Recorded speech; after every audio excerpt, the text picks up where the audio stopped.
switch PNG, and then in here, so we're on the Pav Mic profile. Let's go ahead and add an, sorry about this, image.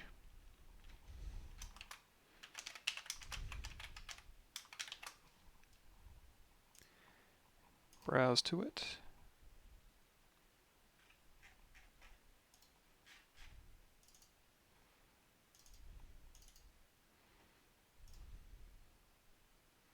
There we go. That show up. And then I'll go ahead and turn this off. Make sure, hey, look at that. Okay, we're in good shape here. Hey, everybody. Hello from Holland. It's nice, beautiful early morning. Haven't quite woken up. And as you can see, neither have the girls. They're still hanging out in bed. So, Whiskey has a hurt foot, but I think she's getting better. I'm not quite sure what that was all about. Well, I love you guys too. All right, I don't really have an agenda today. If you guys have any ZBrush questions, or I know, you guys know what I do. I'm not a mystery. So if you guys want to work on anything in particular, you have any questions about what you're working on, holler it out. I'll have some stuff going on. I've kind of lost some momentum on this guy. I guess we can try and like bang through something on here. Let me go ahead and launch Quadro. Run as administrator here. Yes. I think we were going to, let me see, open, let me just add local image here. There we go. We got our trusty reference up. And a couple settings in Quadro I need to change. Settings, we don't want to auto add from clipboard, and we don't want to auto save. I think we're in good shape. Projection errors. Okay, we can talk about that and how to fix them maybe. Oh my God, I see you again. Nice to see you guys. It's good to be back on. Again, I always say I'm going to start streaming more, and then of course I never do. There is one instance where we can talk about projection errors. I can see right off the bat as something I want to change on here, and I think it'll cause me some problems, so let's talk about that. I got these pants here, and we got these pants from Marvelous Designer. If I load up my pants file, there's a bunch of pants types. So this is just us playing around in Marvelous Designer with different cloth types. So I'm going to solo here. You're going to see here's a heavy canvas, and this was a real quick pants job, and I put the knee pads on here, and that didn't really work out that well, so I ended up modifying those quite a bit. Here's denim raw, leather cowhide, leather lambskin, muslin 60s, and here's when we were kind of playing around with like doing a superhero bodysuit, like the Flash or something. We were talking about how you could do that kind of covering, but we take that, and then we go ahead and modify that and go ahead and project. Now, if you missed Tuesday's live stream, one kind of interesting thing that's cool that you can do now is, let's go in here to a sphere, edit, make polymesh 3D, turn on X symmetry. You know what, let's go ahead and let's Dynamesh this. X symmetry here, and we'll go in here with our clay brush. Actually, one thing we were kind of playing around with was kind of neat. During the ZBrush 2020, if you go to my, let's do this. My YouTube channel, my ArtStation page. This one might be a little bit easier to navigate because we've got more stuff put together. So if you go to the ZBrush 2020 section here on my ArtStation page, these two first streams cover quite a bit of the new features, but also we kind of played around with some of the settings here. Oh, I don't want Z Project. I want to load a tool. There we go. So as we were playing around, we ended up making this thing, and boy, did it ever look like some Ninja Turtle character here, so we can play around with Baxter a little bit. But let's say I wanted to Z-remesh this and project. In the olden days, what you would have to do is you'd have to duplicate this off, and then you'd have to go like Z-remesh, target polygon count is fine. You know what? Let's do adaptive size down, target polygon count, maybe 10. Depth size down a little bit, X symmetry, and we'll go ahead and I guess we can turn off Dynamesh, and we'll just Z-remesher this. So we'll go ahead and Z-remesh this. Wait for it. So again, we're getting new geometry here, and it will get lower subdivision levels. You can use poly grouping to get you nice edge loops. This will be a lot easier to UV. And then, of course, you can get your projection back, or you can get your high-res back. And if you had color on your high-res, so let's go ahead and put some color on this guy. Let's go ahead and say RGB. Some people get mad when I do this. So you can also go in here to BP brush paint and just grab the paintbrush. I just use the standard with RGB. Color. And also let's switch from basic. Let's go to basic material. Color, fill object. And you know what else I want to do? I want to go into basic material settings. So here's we got our material selected. We're going to go to material settings here. I'm going to go to modifiers, and we're going to crank up that diffuse. So we got this, and then we want to go in here to maybe red and paint in some red. And of course you can paint different materials, but we're not going to get that fancy. We're just going to do just a quick breakup. And you know what? That's enough information for us. Another thing, probably what I would do, you could mask by polygroup, and it actually might pick that up pretty well. But you can also go through here and you can mask first. I like to do a quick mask and hold down Ctrl Alt and dial that down. Now if I'm having trouble seeing this mask, a new thing that you can do now is under your render, and you know what? Oh, I have it right here. So there's fade opacity. Underneath render fade opacity, you can crank that up. I put it in my little settings here. So I can just quickly go over here and I can fade the opacity of that poly paint out so I can see a little bit better. And then I can hold down Ctrl Alt and I can sharpen up that mask. And then I can go through here and I can clean it up a little bit, like so.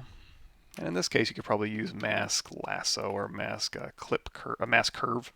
I'd probably give you a pretty good result. Control tap to invert that mask, and then you can just go in here to color, fill object. So we got our original high-res here, and then we got our new z-remeshed version. So then if you wanted to get these details back to this one, you can go over here to project. You're going to see we have project all, and we have geometry and color turned on. So these are two things you can do now. You can do them independently of each other. We'll go ahead and project geometry and poly paint, and then we'll hit Control D to subdivide. We'll turn off solo so you can kind of see what's going on. Project all, Control D, project all, and when I hit Control D, it's just going to geometry divide. And now I've got two versions of this guy. One is my original Dynamesh version, and then one is my z-remesh version that I can go through in UV, and I have subdivision history, all that good stuff. Now you don't have to do that anymore. Let's go ahead and delete that. So we have our Baxter head here, and it's got poly paint and it's got geometry. So let's just keep moving on this one. So this one, I'm going to go down here, adaptive size down. Again, I'm doing this because I don't necessarily need perfectly even quads on this guy, but I also don't want to crank it up and have every little indentation being considered for a different size polygon change. So we're going to go in here to z-remesher, and we'll say target polygon count. Crank that up just a little bit, and then z-remesh. With X symmetry turned on, it'll z-remesh this with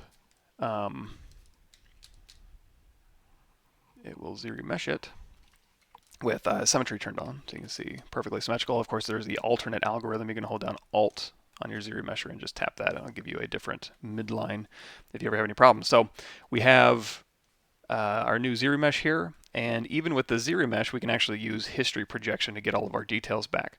So if we want, we can go back, roll back one. So here's our high-res mesh. We can hold down Control and tap this one, and then here we can go. You see now that we have a history tag, we now have a project history, and we can project history with geometry and color. So if I do that, I can go ahead and project that history back. Now I don't have subdivisions here, so let's hit Control D a couple times and then hit project history, and then we can go ahead and just project back from this history point. Alternatively, if you wanted to, you could go, you know what? And it's completely independent of your geometry. You don't need to worry about morph targets or having blend shapes or anything like that, or vert orders. You can go through here and you can say, you know what, I want to kind of Dynamesh at a lower resolution maybe. So we completely change the geometry. And then I'm going to go in here to my brush history recall brush. And if I can turn on Sculptures Pro, I can also do a project history and grab that detail back. And I can also go through here with the history recall brush, and I can, let's go to X symmetry turn off. We can go through here and I can have Sculptures Pro turned on, and I can just dial in that detail where I need it based on that little history point I now have. So if I wanted to, you know, keep stuff kind of loose and then maybe dial back in some detail where I had it, I can do that.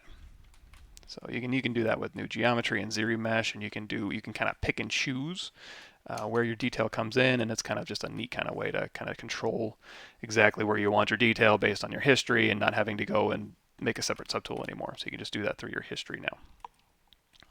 If you ever had any history project problems, which was the original question, sometimes when you're doing project all and you get, trying to think, if it ever does a bad projection, you can kind of go in here to the project settings and kind of play with these distance and stuff. But a lot of times, if we go to here to like brush layer, and you can crank up that intensity, and it's like, let's just do this.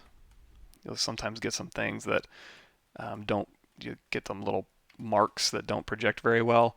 That you can also use the history recall brush on. So if you go through here and you go BHR for your history recall brush, you can go through here and you can just project back to that version of history that you like. And the cool thing about this is you're going to see as I'm brushing this, it goes down. If I brush over this one, it automatically comes back up. That's going to be different than if I bring this back. And I'm going to go ahead and duplicate this off. And so this is my bad projection. I'm going to go to this one. I'm going to go back to that version of history here, and I can actually go up here to edit and say let's delete. I can delete older history. I wish I could kind of delete newer history, but I guess that's easy because all I have to do is just tap on my object and it'll say, hey, you're back to this point. Which I'll go ahead and undo that. So we'll go back to that history point. So we have, it's kind of hard to tell. We have this one which has the bad projection, and we have this one which is the good projection. So if you didn't want to use your history recall brush, honestly, you could actually do this with history recall brush anyway. All you have to do is make sure you have a control click this history point. You can go to a completely different subtool and still use the history recall brush, and you can use it with Sculptris Pro if you want. If you don't want to change the geometry, don't worry about it. You can go in here and just use a history recall brush. You could also do BZP, your Z project brush, and then you could project down. But then if you wanted to do this one, you have to hold down Alt and project up. And let's go out of solo mode. Let's also turn off this so you can kind of see it a little bit better. So you can kind of see if we go into solo mode, I have to hold down Alt to pull that up. Otherwise, it's not going to project. If I don't hold down Alt, it just kind of does that. Hold down Alt to project up to the mesh. And boy, it seems to be doing a pretty bad job. Is it because I have history recall on? It should be doing a fairly standard job. Unless I don't have X symmetry turned on. Think. Let's do this. Let's go to Edit. And I'll keep this on. Here. BZP, Z project brush. We have RGB and Z sub turned on, and then again you want to hold down Alt. And this one you don't want to have solo turned on, so I'm going to hold down Alt. Is it doing a good job? Z project brush. Huh. Wonder why my Z project brush isn't working anymore. Well, use history recall brush. There might be some weird setting that I'm not getting. But that would be the old method anyway, and I would for all the reasons I just mentioned, using the history recall brush would be what I would use. Oh boy, lots of comments. So if I miss any, keep shouting them out, I suppose. Trying to project Marvelous to retop and all messed up. Triangles go in shape, all like a mess. So I've done. So we on anything I've done with Marvelous, like Marvelous project.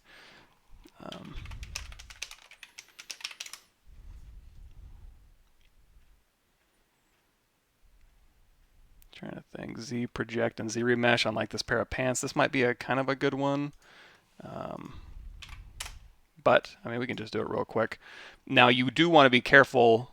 Like, okay, so we can do this. One instance of that would be if we go back to Turtle Power, Bebop, pants types. And I'm just going to grab one of these pairs of pants here. Now we'll stick with our leather cowhide, delete other. So we have a pair of pants in here, and I want to Z remesh this to new geometry, and I want to kind of clean it up a little bit. So one thing I can do is I can duplicate this off, and let's go ahead and let's do this. Control Shift A. Yeah, these are all. So let's do a quick weld points. Does that weld everything? No. All right, let's do this. I'm just going to run a quick close holes operation just so I can have a little bit of an easier time. So we're going to have our original mesh here. Now I could be doing all of this in history, but just for demonstration purposes so I can go back and forth a little bit easier, I'm going to show you this version is our good version I want to put details back on, and then this version is our version that we want to Z remesh and then project back. So I'm going to go ahead and take I've closed holes on here, and I think I'm just going to run a real quick Dynamesh at a semi-high resolution here. There we go. Basically what I'm trying to do is just get an envelope so I can get rid of these things here. I don't necessarily need those. I can put those in later. So here's my new mesh here. I'm going to say delete hidden, and then I'm going to go down here to my masking, mask open border. We can actually grow that a little bit if you want to, but it's probably a little bit unnecessary. Control tap to invert that. Deformation, polish by features. Let's do an open circle just to kind of clean those edges up a little bit. And then this isn't going to be symmetrical across the X because this isn't perfectly symmetrical. So we're just going to say zero mesh, tap the size down a bit. Target polygon count is probably fine. And we'll just zero mesh this result. And also what I like to do, and I'm just going to do a turn off X symmetry. Duh. Another thing I'm going to do, I'm going to go a little bit faster, but I would go ahead and I would probably cap these off. You can give it thickness. I mean, we can do that too. Actually, you guys might like this. If you go to ArtStation, if you are plugged into the ArtStation Pro, I want to say, and you go to Learning, you'll see a video by Michael Pavlovich, Intro to ZBrush Part 7, Rebuilding Clothing, where I go through every bit of this. So you can kind of check that out. Here's the intro. Basically, stop where I left off. Basically what we do is we have this little basketball guy, me, and then we go through and we take his avatar into Marvelous, and then we do some quick this Marvelous Designer Basics intro. There we go. There we go. This is what I was looking for. So basically, basketball guy, take this into Marvelous Designer, give him a quick jersey and a pair of pants, tuck his jersey into his pants, and then go through and rebuild it in ZBrush. So here you can see we're kind of going through and doing that. And so the exact same thing I'm kind of doing. So it's all on ArtStation Learning if you want to check that out. And then and this one in particular too is we actually do give these things thickness. It's kind of a pain to work with sometimes, but sometimes it's kind of a necessary evil. But generally what I would do is I could just do a really quick close holes operation. You could also go through here if you wanted to, and you could say ZModeler brush, close convex hole, and kind of yoink. There we go. Just kind of drop one of those bad boys in there. But just for our purposes here, close holes. So anyway, and that way I don't have to deal with interior faces. Now you would possibly still have projection issues just with this. So of course what I would do is we have our Marvelous Designer mesh here, and we have our close here. And to avoid projection issues, what I'm going to do is I'm going to go ahead and say crease polygroup to get a nice crisp line around our polygroup borders. And then I'm going to hide, I'm going to Control-Shift tap just this polygroup here because there's nothing for these verts to snap to anywhere else. This Marvelous Designer doesn't have any more geometry, so if you have any verts that want to snap to somewhere, it's not going to be able to find where to go. So I want to isolate these to just where they know where to go, which is the Marvelous Designer original. So again, where I got all my stuff, project, let's turn this back on. So I'm going to go into solo mode so you can kind of see a little bit better, but we have to have this other high res on, so we're going to go project all, and then we want to subdivide this. Well, I don't want to subdivide locally, so I'm going to hold down Control Shift tap and bring everything back. Control D, isolate this one again, project all, Control Shift tap to bring everything back, Control D, isolate this one, project all, Control Shift tap, blah blah blah, project all. And then now when I go over here to my polyframe, you're going to see here's my original, here's my projected. I might get some projection errors. That's when I can maybe use zproject or project history if I wanted to. But in this case, because it's just these little pads that I don't really care about, I would just say, you know, we can just hide those. Now I just go through here and I can just clean this up. Now the good thing about having projection or geometry subdivision history is I can go through here and I can like lower this to like subdiv level 2, a lot easier to smooth out. And then as you go up in subdivision, it'll be a lot easier to smooth this out. And then we'll just continue going up, and eventually this will be easy. Now of course you can go up here to smooth and grab smooth stronger. That's not going to be available to you right off the bat. You can go down here to your smooth settings, and you can say weighted smooth mode to 1, hold down shift and you can change it, or you can go up here to your comma key, brush, smooth stronger. You can double tap it in here. I like to have it loaded on startup, so of course I have to put that smooth brush. I just save a version of that smooth brush right into ZBrush 2020 Z startup brush presets, smooth stronger. So every time I start up ZBrush, I have smooth stronger available to me as a brush. So yeah, there's that. That's how I would avoid projection errors while using Marvelous Designer stuff. But like I said, do you want the really long, detailed explanation? Go to the ArtStation Learning if you have access to that. Let me get caught up here. Regarding your Gumroad content, I'm in the doubt of getting the ZBrush for ideation or the creature production bundle, or if I should get both, but I don't know if there would be much info duplicated. Sure, there's going to be certainly some overlap. The creature production series, and you can get this any number of places. Actually, let's see. I would say, and actually if you, so here, ZBrush for ideation series, if you watch the intro video on that one, it'll actually take you to the first 50 videos that are on my YouTube channel. So if you go here, the ZBrush for ideation, this is 7 units, but the first unit is all on YouTube. Minus the folder, they wouldn't let me, you're going to see some numbers missing in here. YouTube wouldn't let me put my folder videos into this. So you can go to the ZBrush 2019 or ZBrush 2018, what's new, and you can get kind of caught up. So in here, there's going to be 7 units. This is kind of just basically intro to ZBrush for the newest content, and this one stays updated. This older intro to ZBrush is still fine. It's just a little bit dated. You're going to be missing out on a lot of stuff, but if you take those videos and then go to my YouTube channel and just watch all the what's new stuff, you can easily get caught up. So it's kind of up to you. If it was just me, just because I just like having everything all in one place, this would be my best bet for like an introductory series to ZBrush all the way through. As far as the creature series,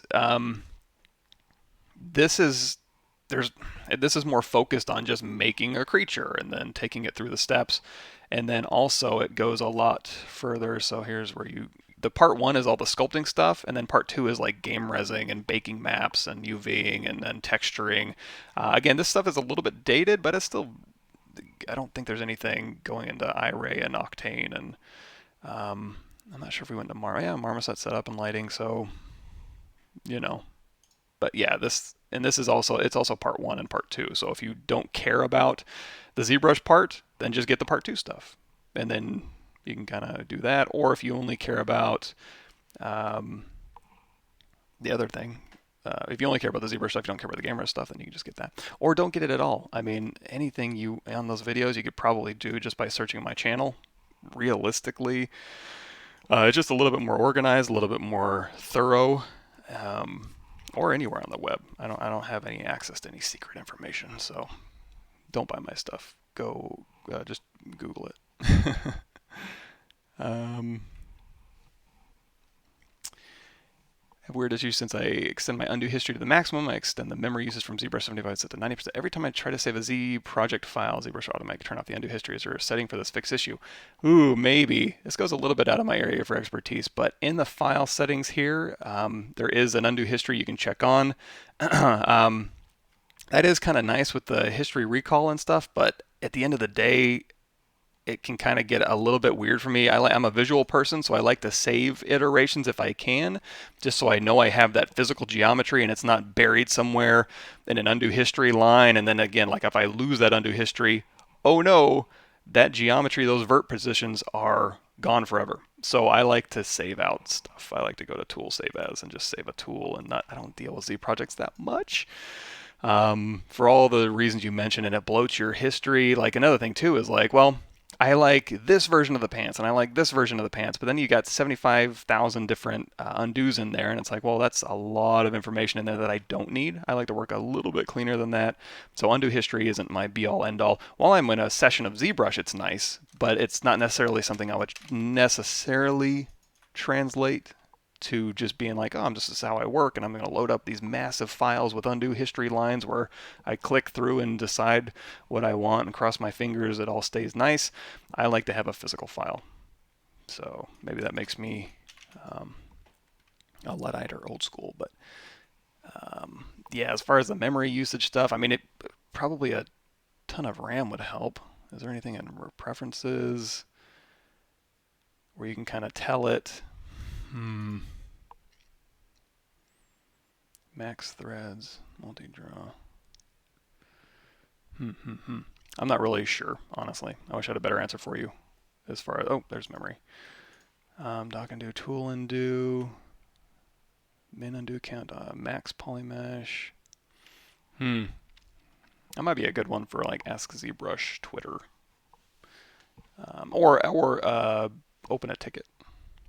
I know sometimes I need to Dynamesh to 1,000 to get around 200,000 points, and sometimes with a million points, just 360. It's all scale based. So if you go to,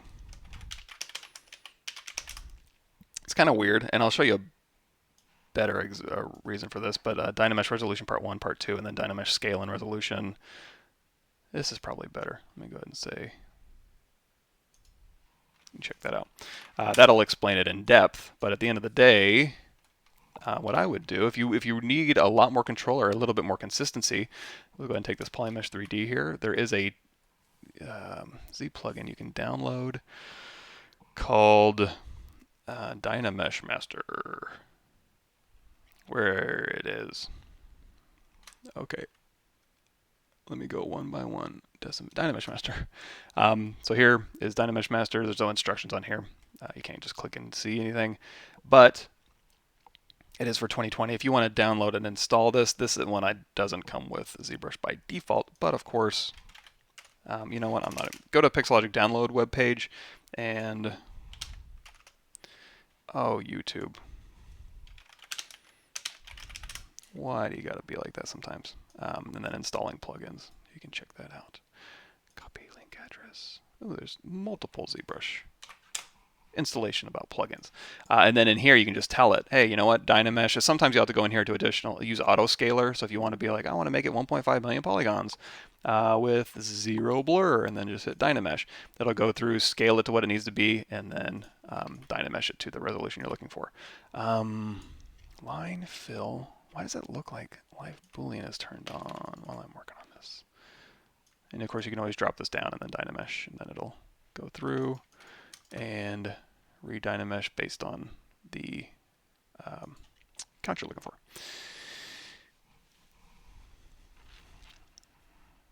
Oops. Okay, yeah, I keep getting lost in these comments because it keeps shooting me down to the bottom. So again, if I miss something, I apologize. I'm trying not to skip anything.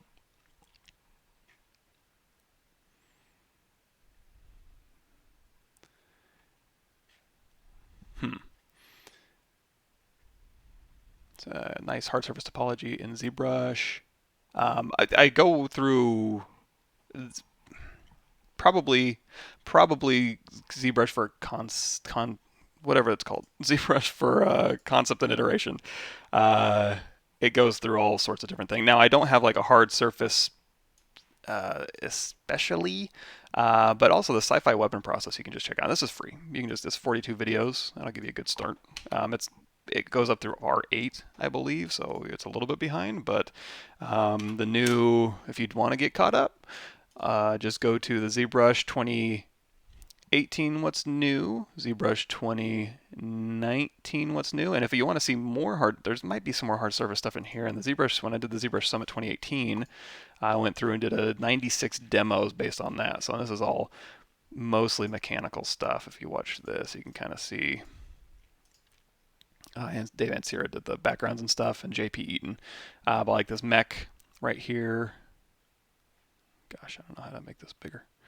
But I don't need to go full screen. All that stuff. So yeah, all of this, all her gear and all of this mech stuff. And then Christian Gallego went in and textured it all. But yeah, this dude right here. So this is all done in ZBrush. But I really, honestly, a lot of that's just live Boolean and box modeling. There's nothing really fancy going on there. So that you can get for free on my YouTube channel too. So don't pay for anything. Don't buy my stuff. What are you guys doing buying my stuff? Let's see. Tried running some deformation after masking part of a model, but nothing seems to be happening. Deformation wonders that it does. Well, let's see. Oh, whoops, I skipped some. Let's get back to that. Yeah, like Bearwolf is saying, size your mesh. Yeah, for instance, I mean, we can just talk about this real quick too. So we have one model here that is 377,000. However, if I duplicate this off and I scale it down, let's go out of solo mode here, and I scooch this over. Same exact Dynamesh settings, 1595 Dynamesh settings, control drag. And you see this one is 15,000 points. Now, if I go through here and I merge these back down again, you're going to see the squares themselves are the exact same size. Like this little square here, maybe it's a little bit different. Let's see. Control drag. Okay. So this square is equal to this square right here. However, this square or this star is going to have a lot more resolution because it's bigger. And then again, square is the exact same, topology is the exact same size, but this one's going to have less resolution. Same thing as when you're going in here to like your, let's go to Spotlight and just load up some of these shapes here. And then we'll go ahead and take one of these shapes here. Let's go hit Z, grab one of these out here, and if you hold down, you just do a Snapshot 3D, and it pulls this out. Now you have this Snapshot 3D shape. So if you hit Shift Z, you're going to see, oh, cool, Snapshot 3D. And then, you know what, let's do this. Let's go ahead and hit Shift Z to get out of here. So here's your snapshot. I think this was a 2018 inclusion. So we can go ahead and do this. If you want to do a little bit of hard surface modeling with this type of technique, you can go through here and it's like, you know what, let's actually, we can turn on quick select, and then I can go through here and I can just cycle through maybe some different shapes. So it's like, you know what, I like this shape. So we'll go through here and then we'll go ahead and rotate this around a little bit. And we'll stick this, you know what, we can cut, maybe use this to cut a little bit, and then we can hold down Alt and do a Snapshot 3D, and we'll turn on Live Boolean so you can see that now we're just using this as a Live Boolean to go through and cut.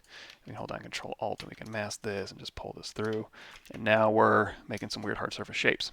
However, another thing you need to be aware of is like when you're in here, and it's like, okay, we got the ZBrush logo here. Let's go ahead and turn off quick select. And hold on Shift. So we're going to do the ZBrush man. And then we say, okay, give me a snapshot. And this gives me a new ZBrush man. However, if I scale this up, and I go, great job, now give me another snapshot. And then turn everything off, and then we just look at these two. The larger one is going to be 65,000 polygons and a lot better resolution. And then the smaller one here is going to be 6,000 polygons.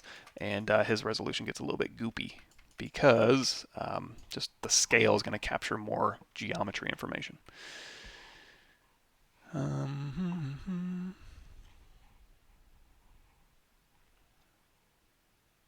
Yeah, and I do go, so boy, these names are always fun. So car Ontex, Onti-X, I don't know what to pronounce in there, but just like he says, the ZBrush radiation is like everything in ZBrush, and then creature is like, here's how you can make a creature in ZBrush, and everything that's upstream and downstream from that. So I'm hoping to get some more, there's some really cool stuff in Houdini I want to get into with rigging and muscle sims and stuff, so maybe soon, I can't wait. Do you use HD geometry in your work? I don't, but Paul Gaboury does some really good HD ZBrush. Let's see if I can find it real quick for you. Did you know that? I think it's this one. Wait for it.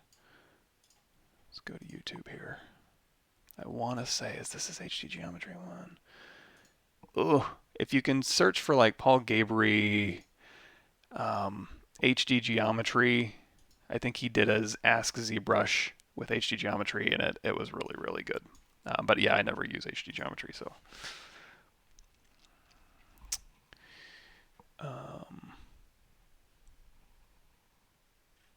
Cool.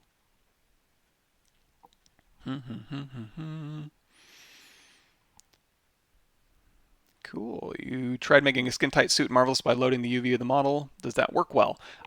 Actually, for the, let me see if I can, let's just load that up real quick. I didn't, when it comes to like skin-tight stuff or like gloves, you know, this isn't a Marvel's Designer thing, this is a me thing. I find it easier just to do like an extraction or do a Z-remesh, and just to kind of take the underlying body. So that's what we did in that particular video. And if you want to see me doing this, just go back through my live streams and you'll see that type of thing. But like, yeah, this skin tight kind of bodysuit, flash bodysuit on here, it was basically just taking his geometry and projecting it, and then going through and just doing really quick, just kind of sculpting in. Let's turn this back on, and let's go in here to our lazy radius, crank that up and then turn it off. And also let's go in here to our, let's go back to our startup material and maybe turn the layers down a little bit. Okay, so just kind of going through here and just sculpting in where I might have just a few, like, I don't know, compression wrinkles on the top maybe. And then also in the clothing stuff, I use Pablo Munoz Gomez three sculpting brushes, cloth sculpting brushes. So these are kind of interesting too. One I really like is this X folds here. I think it's the X folds where you can do really, and this isn't going to look great on a super skin tight mesh, but you can kind of go through here and you can kind of do compression wrinkles along the top. And this is just to break up the surface. It's not going to be perfect, but just a way to kind of get your brain thinking about compression wrinkles. And then on the opposite side of compression wrinkles would be, say, maybe Magic Folds. Let's do Magic Folds Soft. This is a VDM brush turned this way and that way, and then you can kind of go through here and you can hold down Alt, and this will kind of give you some folds you can kind of go through here. Let's try to go into solo mode here so you don't get too caught up. So between those two, let's turn down our Z intensity a bit on our smooth, stronger, since I turned that on. And then again, this is just to kind of break up your mesh a little bit, so you can kind of go through here, and then you can start adding in, like, okay, this one, and then when it comes down through here, I want it to kind of bunch up, and then maybe swing this way, and we can go through it and enhance this, and even maybe use your Inflate brush to kind of pull that out a little bit. So this kind of speeds along the sculpting process of clothing as opposed to relying just on Marvelous Designer. And if you go through my ZBrush 2020 videos, you're going to see me doing a lot of cloth sculpting. That was basically my little weird creature dude. Let's guess it's easier to go here. This guy. Yeah, so this is where we talk about that and then talk about cloth in here. And then if you just watch the time lapse with a little creepy music on, you're going to see a lot of this is just block out. Oh yeah, and the thumbnail and the cam view we talked about last time. Here's a little bit of Z-modeler work in there for you. A little bit of hard surface stuff, and then just a lot of cloth sculpting on that guy. And I'm also using UV sculpting. Yeah, so you can see here's like the different types of folds and stuff like that. So, and then going through here and then using the extractor brush to kind of grab that detail, and then just using the extractor brush to go all the way around the mesh as in a flattened state, just to make it a little bit faster, because now you can sculpt and you can paint in flatten mode. So if this guy had UVs, which does he? Let's find out. Hold on. UV map here. Wait for it. He doesn't, but it's easy enough because we have subdivision history. So we can very quickly go in here to Z plugin and we can say, hey, listen up. Unwrap on a clone first. So that's going to be my lowest res here. We can say, go ahead and enable polygroups. Symmetry, it looks pretty symmetrical to me, so we're going to keep symmetry on. And then we're going to go ahead and say unwrap.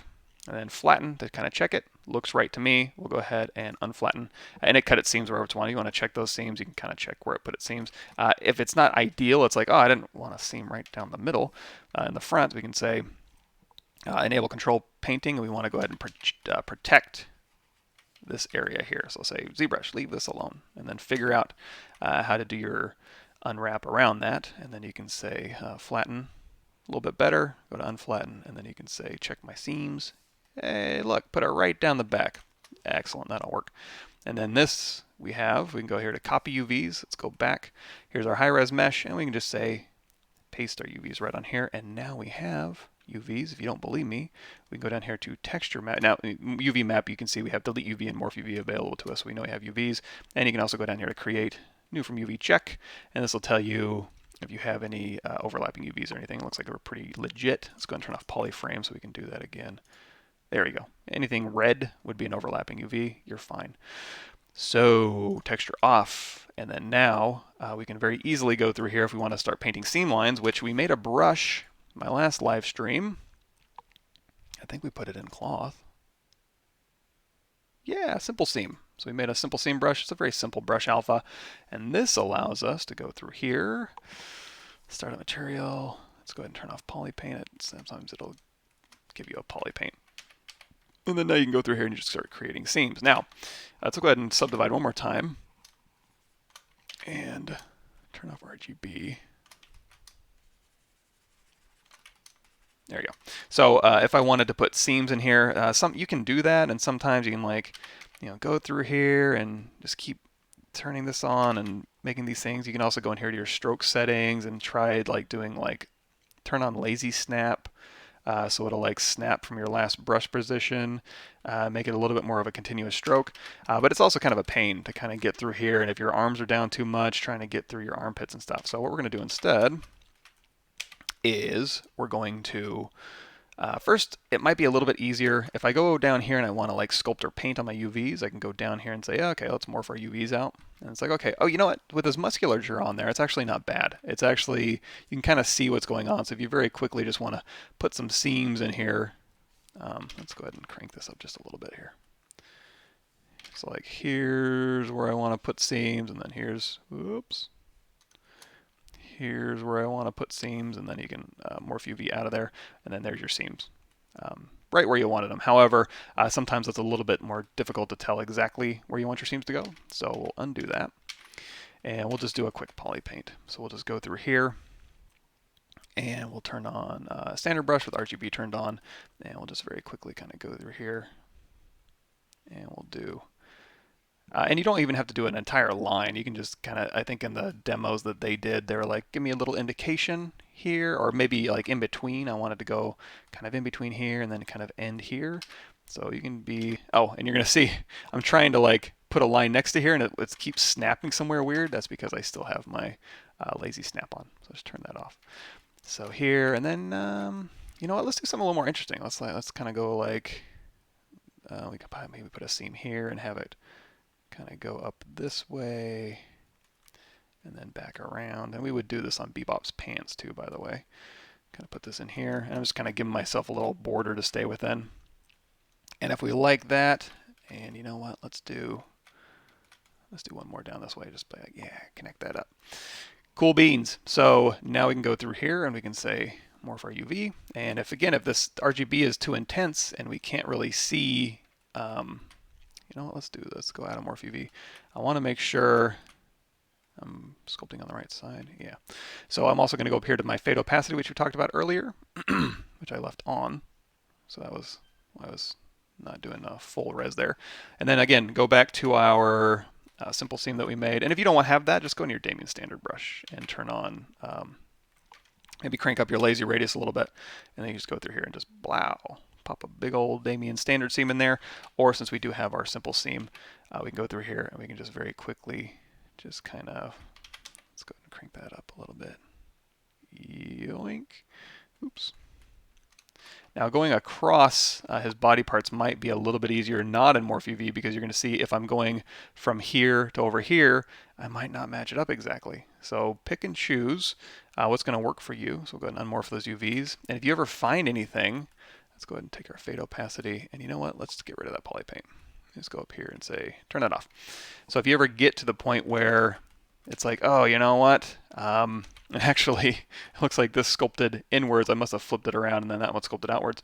You can go, you know what, let's go back to my history here, Control tap that one, and then we'll go forward, and then again, BH history recall, and then you can just go through here. I'm going to turn off X symmetry just because this is camera based, so you could have some issues.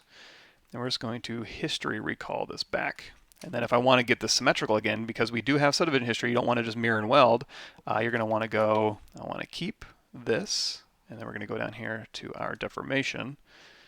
And we're going to say smart resim across the X axis. And then that'll go ahead and resim that smartly across the x-axis, and then now maybe it makes a little bit more sense to not morph your UVs and then go in here to simple seam, X symmetry turned on, and then now we can get something seamless, and I don't have to worry about like UVs and this match my strokes here. There we go, something like that. A couple different methods. Seems like there's something else I was going to talk about, but I don't really remember. Ooh, I have a comment on YouTube. Oh, no, that's just a video.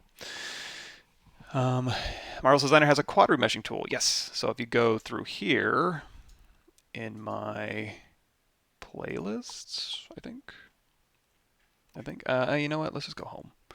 Go home. There is a, oh, it's not really in there. So uploads here, Marvelous Designer 9. I go through that, so I can go ahead and say, let's go ahead and say copy link. address. So yeah, Marvelous Designer 9. You can very quickly go through there. It's got GPU simming, which has some issues, but it also has quad remeshing. So you can very quickly go through there and you can just create geometry. And you can actually sim that geometry as well, or you can just export it and have that as your geometry. So you can very quickly create quadded meshes within. So here you can kind of see within Marvelous Designer, kind of going through there. And it's really cool too, because you can go and do like a very low res pass, and then you just say, okay, subdivide, subdivide, subdivide, and it'll actually snap to your pattern. And there you go. So there's your quad geometry that you drew. Total control. Is there a mask down under deformation menu? There's a mask down under deformation menu. Well, let's find out. Mask.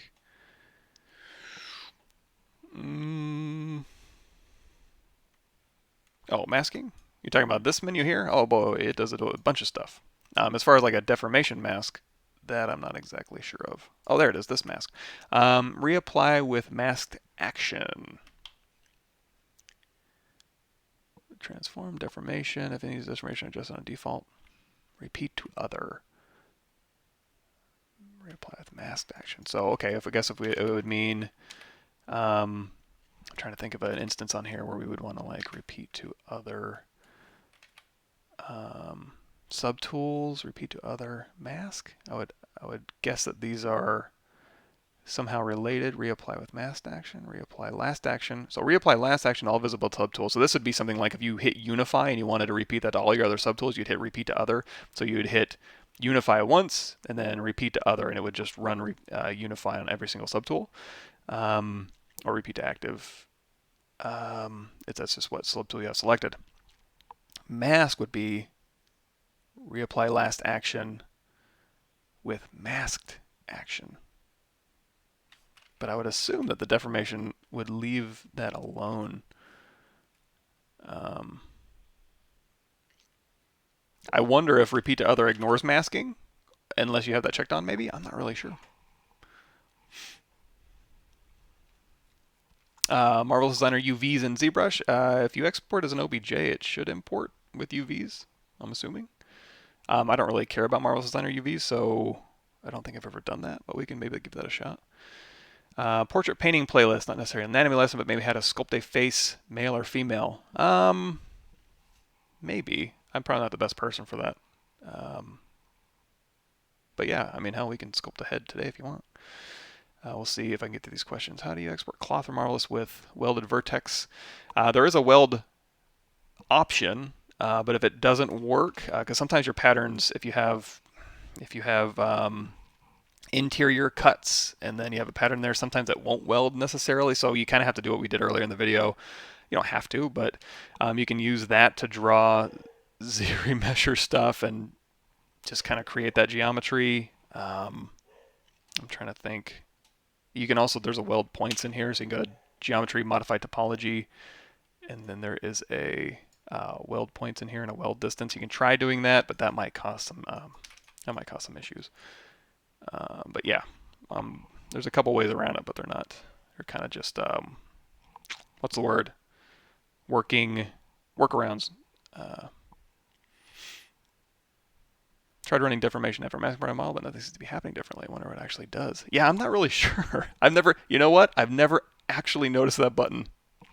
I feel stupid for never knowing that, or for never actually seeing that.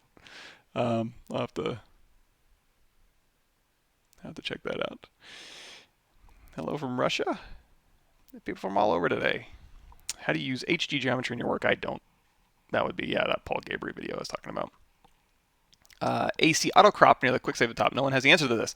Oh, I think I talked about that. Did I not? Auto crop status. So that's to do with your camera. If you go in here to your draw, and honestly, this kind of stuff too is covered. If you go to ZBrush 2020 documentation, here's 2020 what's new. So previous guides. So ZBrush 2019 what's new. If we just do let me see. Oh boy, I think it might be maybe camera. AC, yeah, because I don't want to have to go away. Yeah, I don't want it to go through 328. So it would be camera. Oh, good. Only 135. Universal camera is where?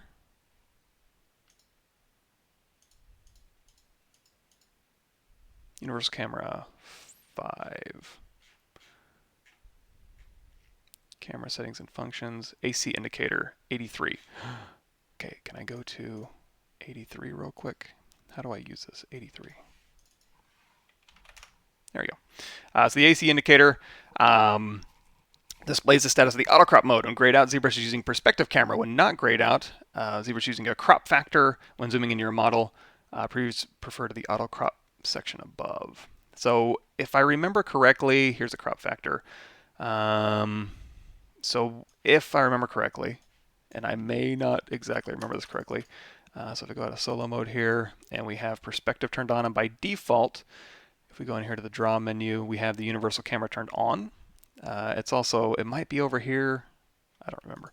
So we have this on, and then when we zoom in, you might see that AC activate. That just means that it's doing something to the camera to make sure that it's still compatible with an actual camera's focal length when you zoom in beyond the certain, like a bounding box of your model. I'm not exactly sure.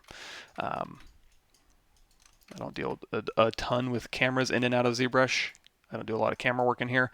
But yeah, this is just to make sure that I think you're going to see it kick on right there when I zoom in. I think to make sure that it's going to change maybe the focal length a little bit when you're close in your model, just to make sure it matches the camera when you're zoomed in.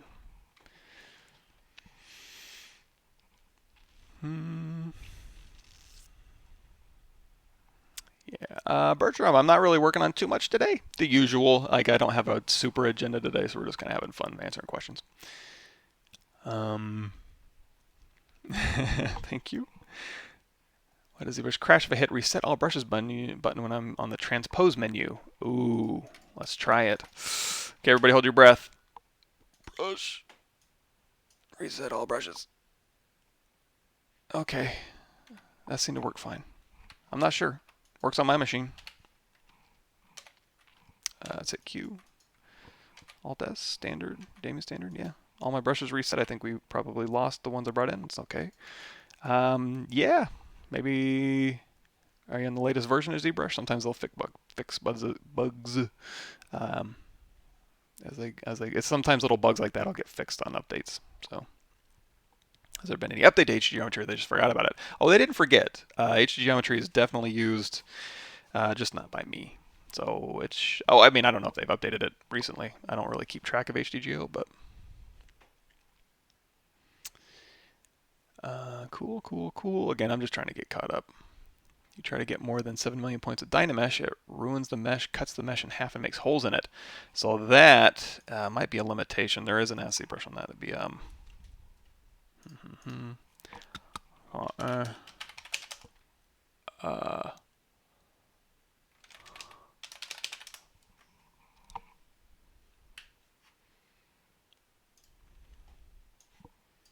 Dynamesh Swiss cheese and shattering, where you have, well, that's just a an issue of yeah, going through and making sure you don't have that. And then this thing where it starts splitting things up into polygroups, and then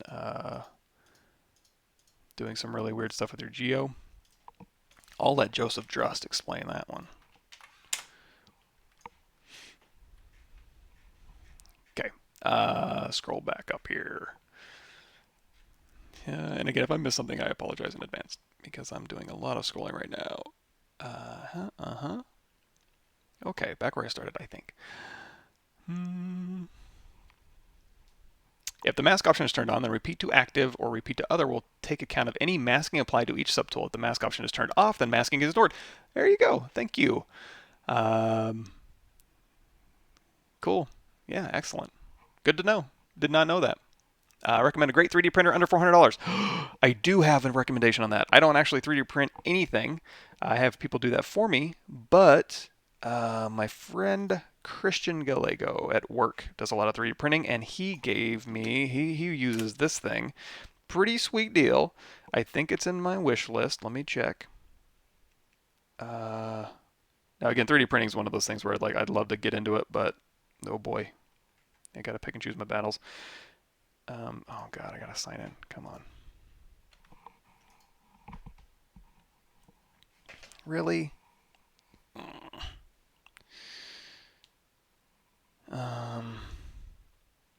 Authenticator app. Okay. Give me a second. I love when it does this, or when I get a new computer and new web browsers, and then I have to do this stupid crap again. I mean, I guess it keeps me safer, right?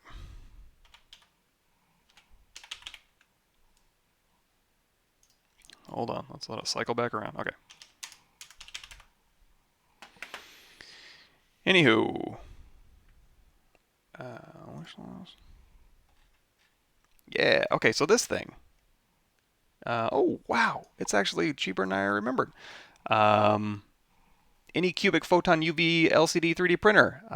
He highly recommends this as a cheaper version and pretty good. Yeah, high precision. Oh, look at that. FDM comparisons. You can use it to make new teeth for yourself. Beautiful. So yeah, check this out. I mean, again, recommended by Christian Gallego. So if it works great, give him all the credit. If it works terribly, you can blame me. That's a pretty cool one.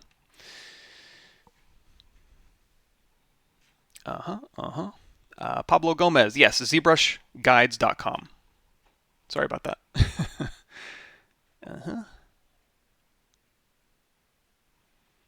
Cool. Yeah, and Lazy Snap's great too if you're using stuff like the chisel brush. This is where I think it was kind of demoed back in the day. So you get your chisel brush here, and it's like, okay, I'm doing some hard surface chiseling. Let's go ahead and drop the intensity down a bit. So we're chiseling through here, and let's change our brush nib. There we go. So we're chiseling, and then we're chiseling along, and then I want to match these brush strokes up. Two things you need to worry about. So number one is when you cross back over, it'll work fine, but if you cross and then cross again, it's going to do a double. So you got to go down here. Two things: morph target, store morph target, and then now you can cross over all you want, and it'll be fine. Another thing is that brush snap. So you can go through here, and as you're brushing, you can go back up here to your stroke, lazy snap, and then now you can be pretty far away. You don't have to be exactly on it, and then it'll just snap back. So it's a little bit easier to work like that. Another thing too is you still have pressure sensitivity on, so you can kind of go thick to thin. If you want to maintain overall width, you can just press really hard on your tablet. There's somewhere in the preferences, this came up last time too, store morph target, to turn off your tablet pressure in here, tablet, turn off use tablet, and then now you can just it's like using a mouse at that point. Instead of going into where I was going, which is like stroke. No, it was under brush. Brush, tablet. You can go in here and you can change your size and the intensity to cap it out. But it's also easy enough just to go into use tablet mode in your preferences. And you can actually probably just throw a button on your interface or make a hotkey to this if you do that a lot. So anyway.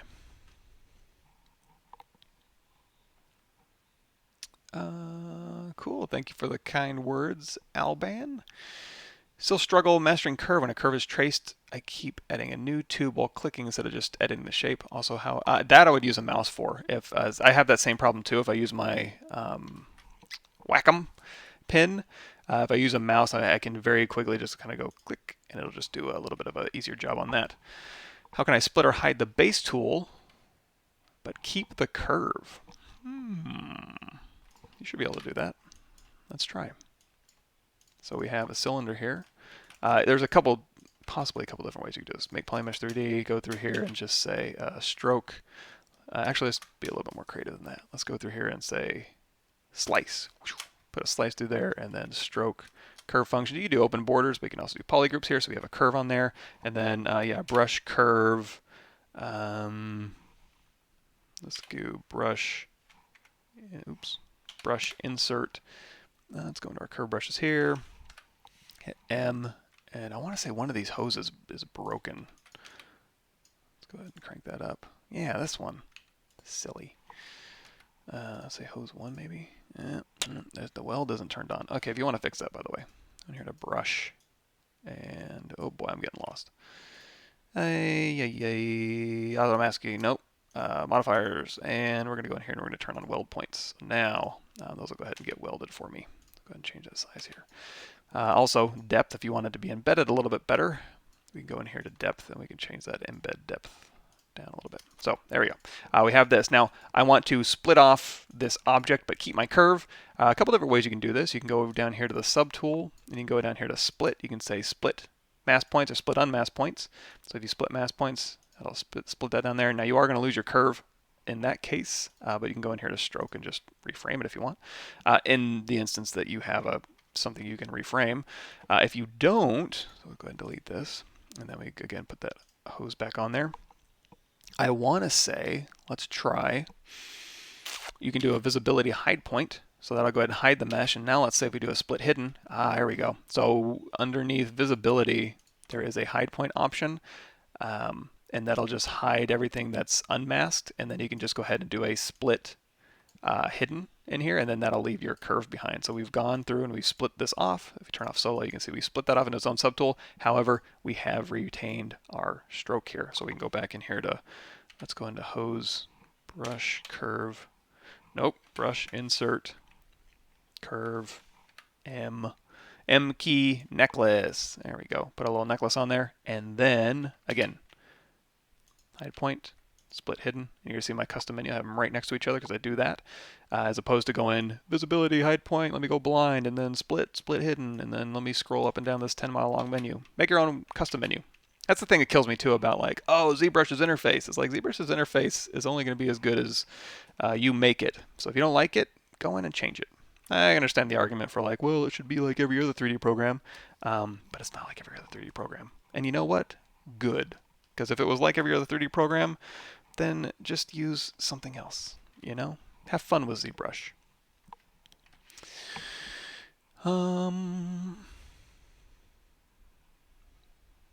Cool. Badbud says, for flattening the model, I suggest drawing the seams with a poly paint and then doing polygroups from poly paint from the Z plugin and UV unwrapping for polygroups. Yes, you can do that too. Smart Transpose. How can you make sure it detects edges? Oh, man. I'm not positive. Let's just try it. I don't know if I've used it. Oops. Oh, yeah. So if you want to get rid of the stroke, you can just tap off there. Or you can go into stroke and delete. So we have Smart Transpose Mask. Let's go ahead and do a crease dynamic apply, just because I want a little bit more resolution. And let's say we want to do a BT Transpose Smart Mask. We can go ahead and select that. And then when you're going to be using Transpose Smart Mask, obviously you want to hit Y or turn off your gizmo so you can use the transposed line. So now Transpose Smart Mask, it does the functionality I use it for. Oh, you might have to go to the help docs for this one. It's been a long time since I've messed around with this one. So here you can see it is kind of maintaining those edges a little bit better, as opposed to BT Transpose maybe. It'll follow the geometry, but it doesn't really detect edges that well. But it does a good job of like following geometry. So brush transpose smart mask, and then yeah. So it seems like by default it kind of just does detect edges, but boy, what a pain. What I usually use this transpose smart mask for is like doing stuff like, let's go into my alphas here, and we do military. Boy, this is some old military stuff in here. Let's grab this one. This is from my old original helmet I did like 10 years ago. So if we go through here, Q, oops. This is Dynamesh this so we can see it a little better. So I want to put some text along in here. So instead of going through here and saying mask here, and you can drag out a mask, it'll work on here okay. Actually, let's make that square. Stroke. We can actually change the stroke as well. So we can say maybe drag rect stroke. Or maybe we can't. Let's do a rect stroke. So we can do square. And you know what? Let's make it center as well. So we can go through here, and then I'll keep it nice and square. But if you needed to like rotate it around or kind of do a little bit anything fancier than this, because it's going to be impossible to rotate this, you can always rotate your object. So you can kind of do that. However, you can also use BT Transpose Smart Mask. So now when I hold down Control and we have this Transpose Mart mask loaded, you can go through here and you can use this to kind of go through and rotate this around and kind of place this right where you want it, and then you can go through here and do like a inflate or deflate. Now, for this in particular, I wouldn't actually do this in my, very rarely would I choose to do this in my model unless I'm going to like 3D print it, I suppose. In this case, I would probably just put it into the texture, because if it doesn't break the silhouette, you have a lot more control over depth and all that kind of stuff in the texture program like Painter, Substance Painter. Can you also talk if character creator is disruptive to character artist? No. And I don't think so. I mean, it might be one of those things that's just like, oh no, character creator took my job. It's interesting, but nah. But eventually, yes, all of our jobs will be taken by machine learning and AI and automation. Looking forward to that. And kick back and relax, right? But then again, we'll probably also be in like this Mad Max world. So I'm going to go ahead and start stocking up on rusty cars and gasoline.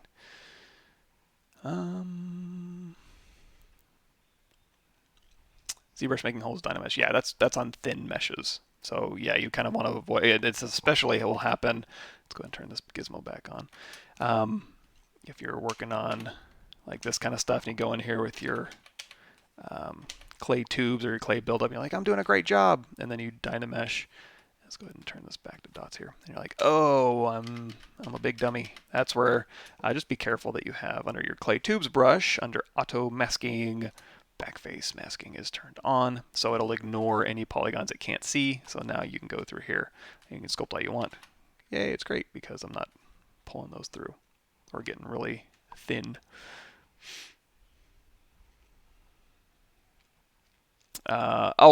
You're talking about like where it turns it into just that mesh of just holes.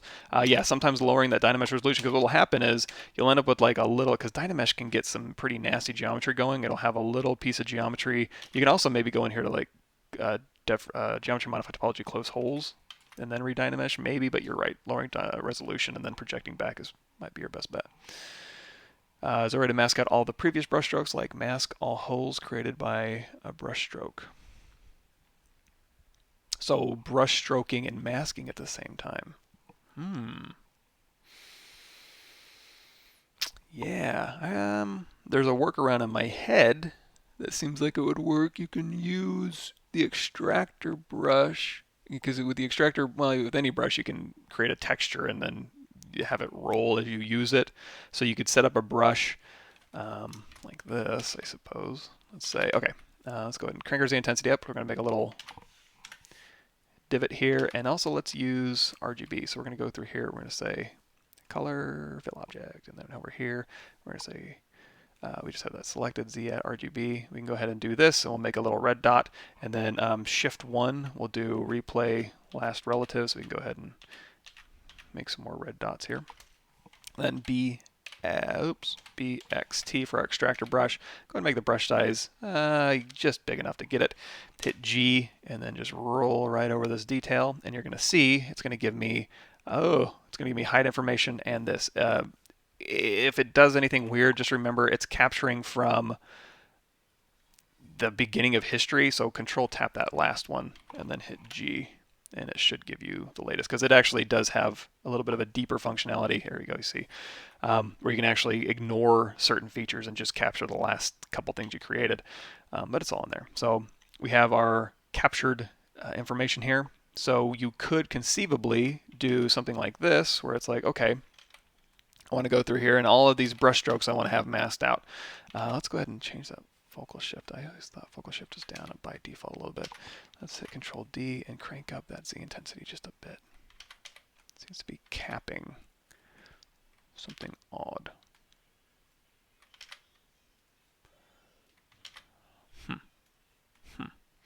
Anyway, something like this, where you could go, okay, mask my previous brush stroke. So here I'm going to make some more brush strokes. And it's like, I want to mask my previous brush stroke. So you can go down here to masking. You can say masking, nope.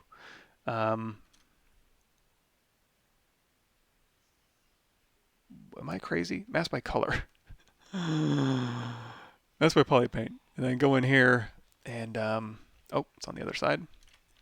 It'll capture the other stuff on the other side too. And now you can go in here and you can say, give me all the red pieces.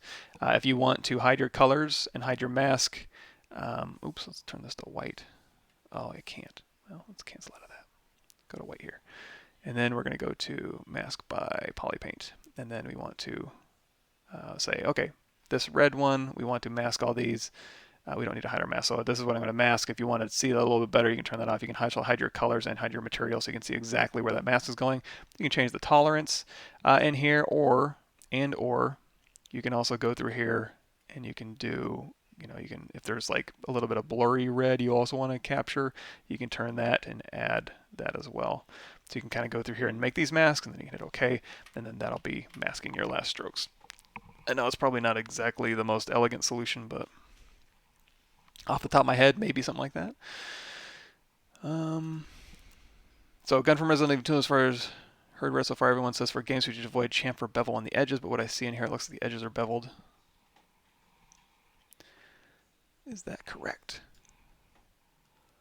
Everyone says for games we should avoid chamfer bevel on edges. Not sure that.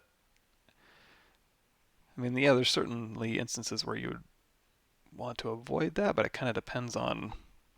I'm not really sure. I'm trying to think of, I mean, if you wanted to do like weighted normals, then you wouldn't avoid it. But if you were just doing stuff for baking, I could see some instances where you wouldn't avoid it either. I don't know. I'd have to have a little bit more context. We should avoid chamfer bevel on the edges. Kind of, as if it's a first-person weapon, I would argue that's not exactly true. But yeah, I mean that's not exactly a. And I mean if it's like a bevel, I mean I guess if the argument is, let me see if I can understand.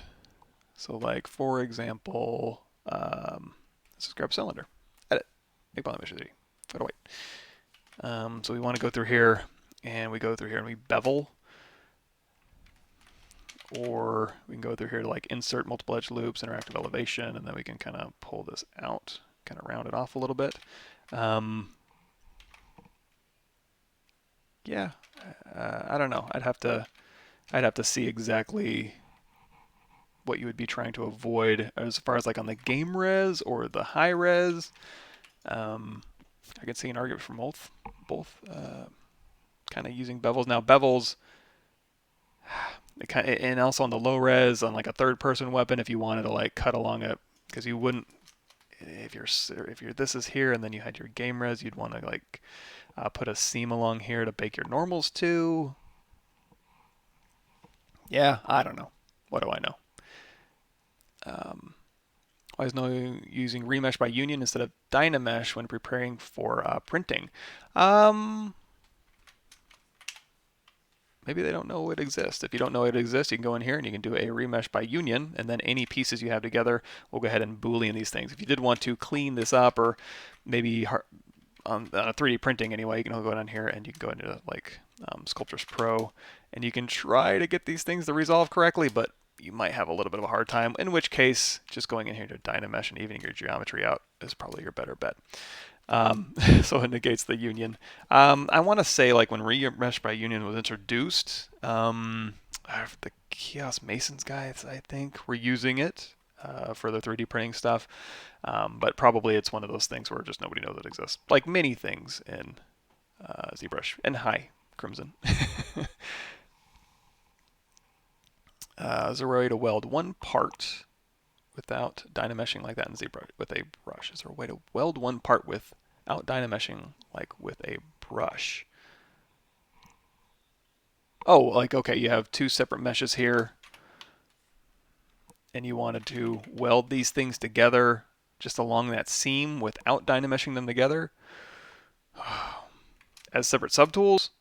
As the same subtool, you You could do remesh by union like we just talked about, which kind of, it's going to weld these vertices together. You could try doing like the clay brush if it was like separate. So if we go through here and we say Control Shift A and go ahead and split that off, and then between these two separate subtools, clay brush, boy, it's been a while since I've even thought to try something like this. On organic stuff, you can kind of use clay brush to kind of munge things together. Separate subtools would be, I don't think there's a way to do it on separate subtools, but if they're the same subtool, Sculptris Pro is not going to help you because that's definitely going to keep things not vert welded. So when we go through here and we start smoothing, you're going to see these things always stay the same. However, that's a Dynamesh though. I can't think of one like to. Yeah, I can't think of a way to do it with a brush to just be like, hey, start sewing along here. I don't think so. Any tips on making realistic rock formations? I do a decent job with the brushes, but maybe there's some other options that help speed up the process. Oh man, yeah, sure. There's definitely some good rock making stuff, but man, boy, I would hate to do it. I would probably not be the guy to ask. I can give you like a couple stupid things that I would do for like, I don't know, let's go, let's try maybe trim smooth border and throw in an alpha and maybe do like a scatter. Like a formations to me sounds like cliffs, so maybe like, you're doing like big rock stuff, like some sedimentary rock things. But at the end of the day, I would be more inclined to use Houdini and like Substance Alchemist or something. But I mean, there's a lot of rock sculpting techniques out there. Trim Dynamic with a brush alpha, or hell, even Trim Smooth Border without a spray stroke is kind of fun to play around with. You can go through here and you can really chop through and get some good rock stuff going. Hold down Alt, and you can kind of start getting some rocky things, and then you can re-Dynamesh. And let me think. I want to say I did some rock stuff a while back. Do I have anything? Whenever I'm not sure, I'll go to my YouTube channel and be like, rock? zbrush 2018 Sculptris Pro Boolean and rock tessellation? No, rock sculpting brushes. Hey, rock sculpting brushes part 2. Maybe, I don't know. It's probably absolutely worthless information, but you can give those a shot.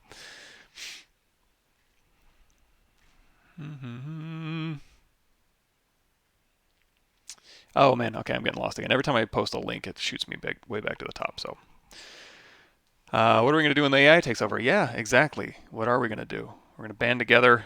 Well, what it should have been, if you think about it, back in the good old days when we were thinking automation was going to solve a lot of problems, which it should, right? We'd be in like the Jetsons world. So, imagine this: wake up in the morning. I would have a conveyor belt take me from my bed to my shower, and I would just lay there while I got a shower, and then robots would comb my hair and brush my teeth, and then I would flip me into my little hover car and take off and go work on sprockets. Which is what it should be. Like automation should be that. It shouldn't be like, oh, automation ruined everything. It should be like, no, automation made a lot of things easier and better, and now everybody's happier. Cross your fingers. Let's all cross our fingers. That's what's going to happen. Huge layered rock cliff kind of thing. You may want to drive some of it up being like a tiling texture. So that I might use. Oh, you know what? Oh, let me find this. I might have an option for you that someone else can describe way better than I can, and it's going to be under community. Yes, photogrammetry rock hack. This is from Dave Fancier, the guy who worked on that one thing here. So here you can see he's using photogrammetry rocks and using live Boolean to create these big, massive cliff faces. So check this out. Let me link you to his YouTube here.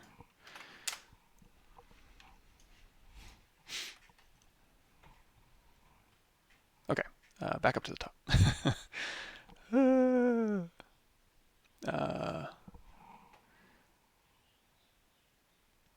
Yeah, I mean, honestly, it's probably just with insert mesh brushes. Like go through and make some rocks, and then just use insert mesh brushes to kind of stack them in the formation that you want. and then render it out. And honestly, a lot of that stuff's going to be held in the, like the, you make a perfect rock in ZBrush, but even when you photogrammetry a rock and it looks so real, and then you take the textures off and it looks like garbage, a lot of that is carried in the material and the texture. So get your volumes right and get the big reads right, and then just kill it with materials and textures. To use Houdini for any part of your character creation workflow. Coming up soon. We'll get more into that. Hopefully, if I'm smart enough.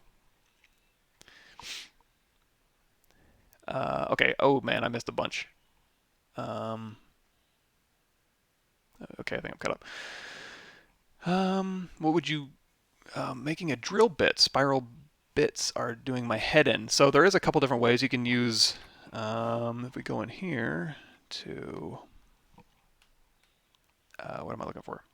Yes, initialize Q cube 1, 1, 1 Q cube. So we have a simple cube in here. And I hit the comma key, and I'm going to go into my arrays, and there's going to be some spiral arrays in here, so we can go ahead and say maybe this one or this one. That'll work. And then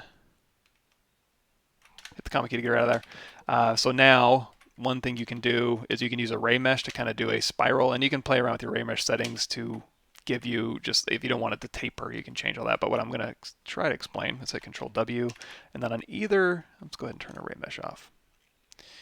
On either side of this, we're going to put in, let's do this, Tap Alt. So we got a polygroup on either side of this. Let's, everybody cross your fingers, this works. And then when I say make mesh with extrude turned on, it'll go ahead and connect all those together for me, and that creates a spiral. And now if you had a cone in here, it would be spiraled like a threaded something or other. Another thing you can do is you can go up here to your helix here, and you can say, before you initialize, let's take this radius and just kill that.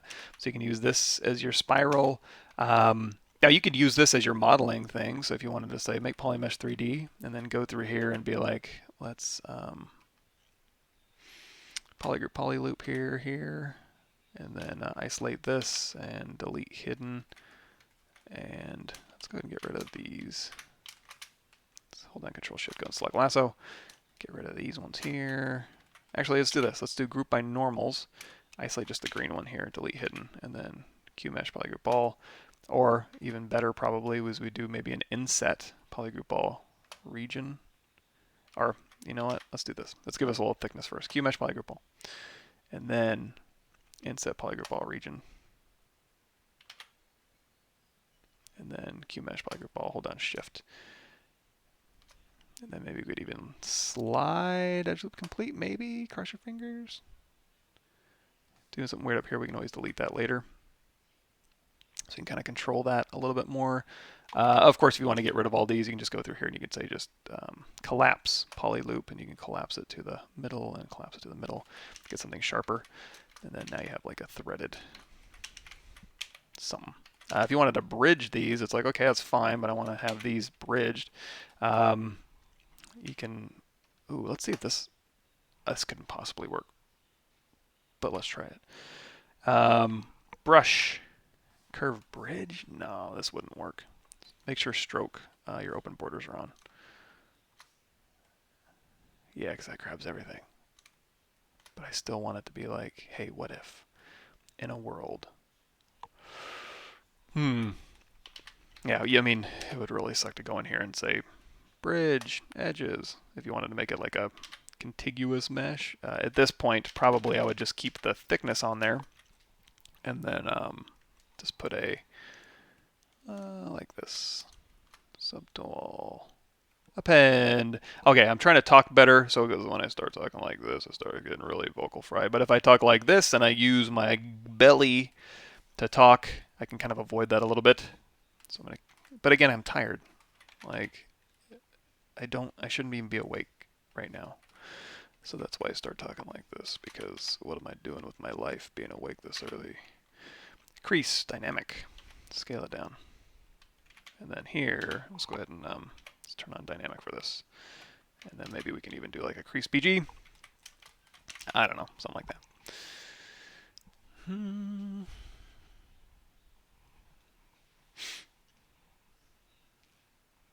Yes. Oh, and also there is some rocks in here in the common key brush. I want to say beta tester brushes. Is there some? Nope. Brush. IMM. Is there rocks in here? Somewhere in here there's some rocks. There's some bricks. Sorry, I thought there were some rocks, and these are all textured as well. So you can maybe give those a shot if you need bricks, but then just make your own rocks. Substance Painter more than half the tutorial show how to make rocks. It might be something to look forward to, look into if you want to make rocks. Yeah, and also look at Houdini for rock creation. Even 3D Studio Max has some stuff. Blender I'm sure has some stuff, but definitely Houdini definitely has some really cool rock stuff you can do. Working with Nanomesh there, the clip button. Yes, so that's going to clip on the poly group. So Nanomesh is fun. Nanomesh is probably one of my favorite things in ZBrush to kind of play around with. So make Polymesh 3D. And you know what? Let's go down here to geometry. And let's say reconstruct a couple times, then delete higher, just so we're working a little bit simpler mesh. Brush, insert, industrial parts here. Let's go to brush. Let's hit R to simmer those down, and now we're going to say create. Now we're going to say create Nanomesh brush, and we're going to go over here to spring maybe, and then we're going to insert Nanomesh on polygroup all. However, we can go through here and we can say polygroup polyloop and say, you know what, these ones I don't want. Oh, or we can go down here to polygroups and we can say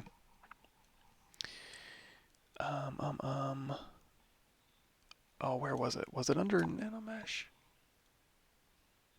No, it was polygroups, I'm pretty sure. Polygroups. Maybe not. What am I thinking of? Okay. I'm not going to tell you what I was thinking because that'd make me look dumb because I might not have been thinking of anything. So we're going to go ahead and put some springs on there.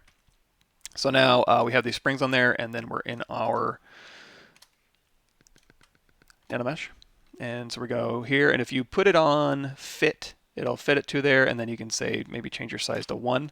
And then as you're going through here and you're moving these things around, you're seeing it's going to stretch to fit in here. However, if you say fill, it's going to fill the entire thing 100%. So as you're moving this, it's also going to stretch. And then if you put on proportional, you can move these things around, but it's going to keep its proportion. So it's not going to skew the geometry, but you can move the geometry underneath it and have these instances follow it. If you have clip turned on, it will take these borders and just clip that geometry straight up. So as I continue to oversize these, you're going to see it's going to clip. As soon as it hits that border, starts clipping. So that's just a way to keep your stuff. In fact, if we go down here to like random distribution, you're going to see it's just a way to keep your things contained with very specifically within those polygroup borders.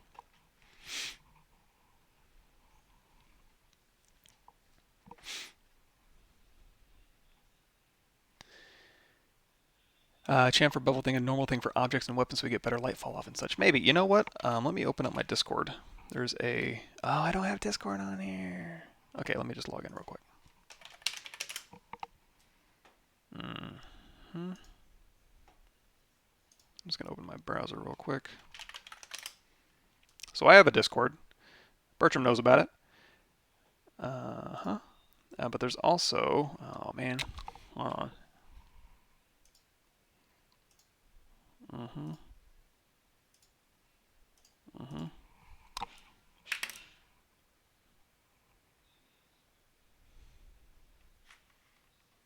What are you talking about, Discord? Stop being weird.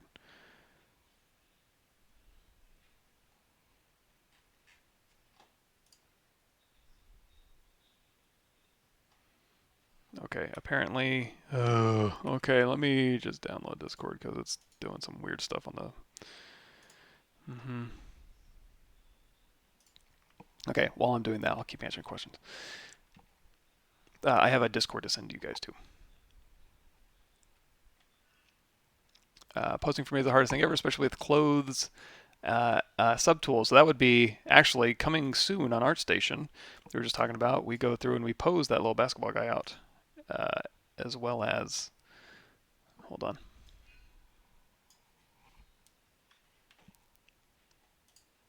Log out. Let's try this again.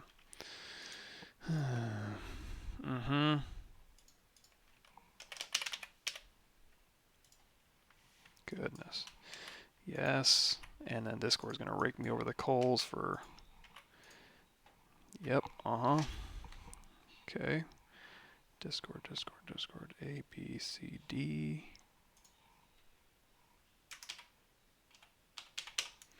Now, I don't know exactly how this works, so I'm actually just going to be looking for the name. There is a Discord called 3D Fast Track. You might need a invite to that, and I don't know what the rules are or anything like that. But they are really heavy into that kind of really super specific game res questions and development questions and stuff like that, and they would be much more. They'd be much better than me answering a lot of those questions. Still using GoZ to Houdini, or how are you fixing it being part of Side Effects Labs? So yeah, I mean, I don't use it that much anymore, but I think it should still work.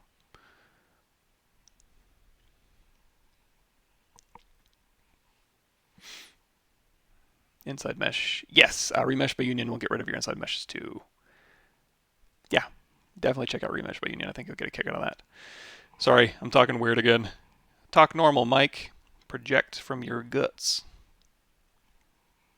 Pablo Munoz Gomez for the rocks. Excellent. Yeah, zbrushguys.com. He can help you out there.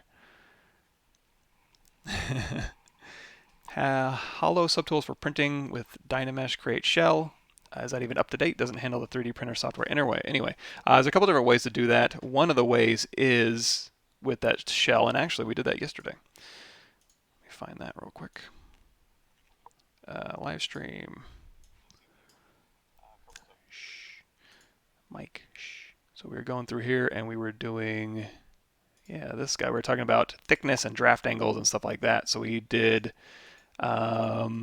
we hollowed out the inside of his head with this. So we can go ahead and, oops, not save. Share starting at copy. So you can check that out.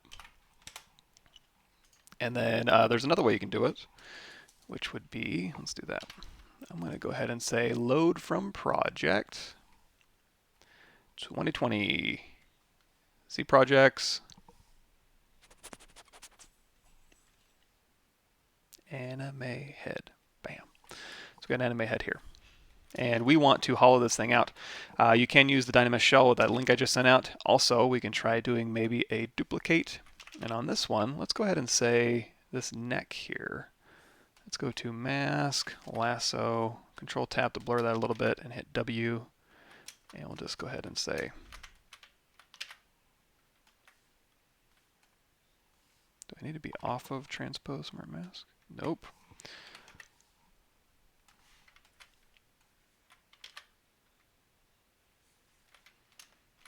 That was weird. Okay, so we have this one here. Maybe it's because I had these things are just going to solo mode. That's dumb. So we're going to go through here and we're going to pull this neck out a little bit because we're going to use this as our live Boolean hole. So we got these two heads here.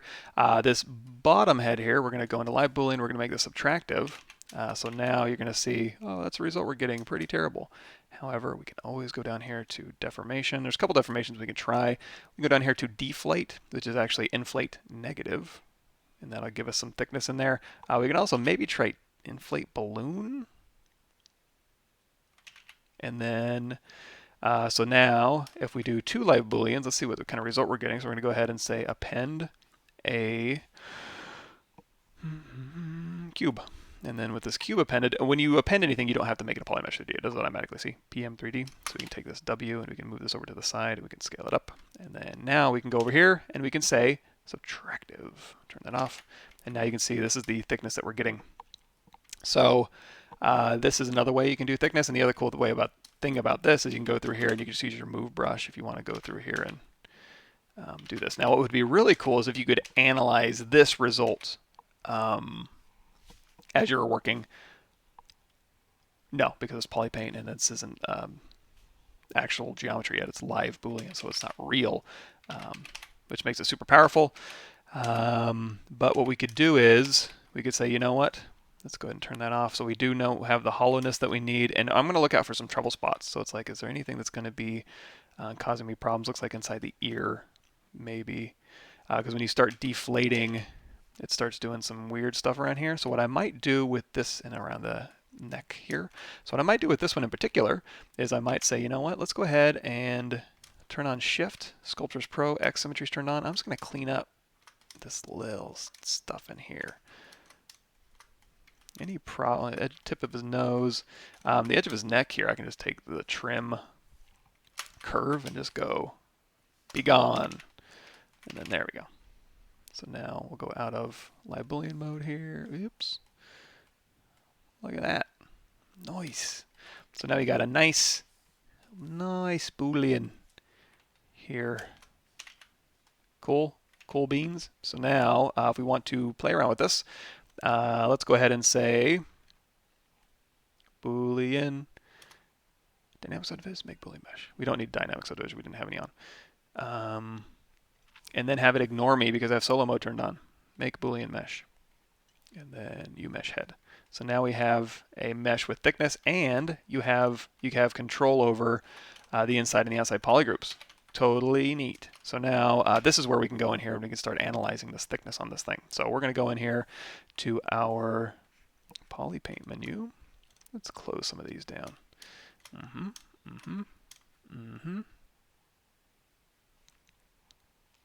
Polypaint, where you at?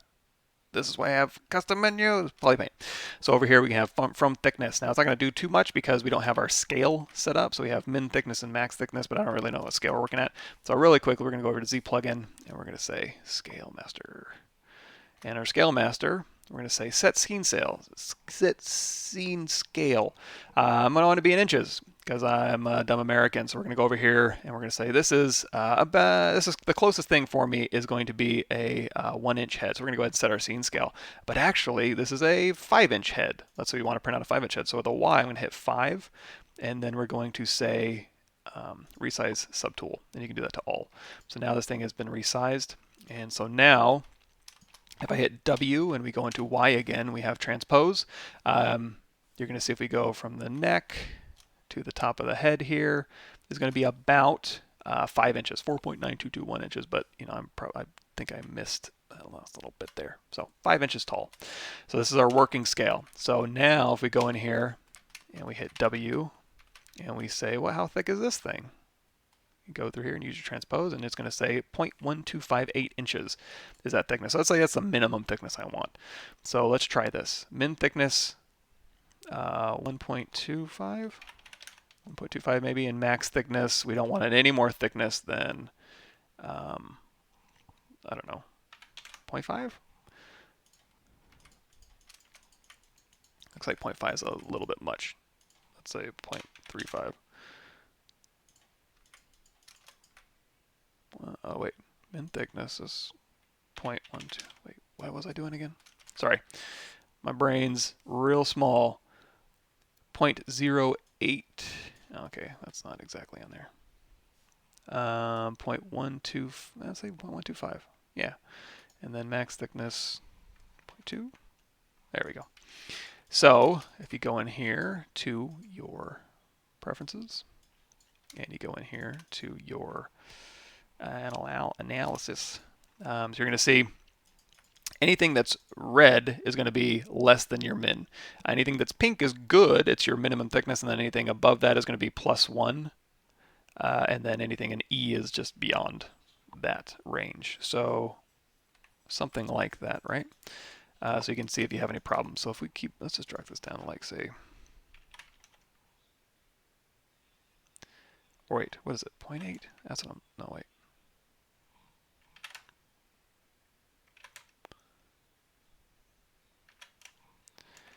Boy, I keep messing that up.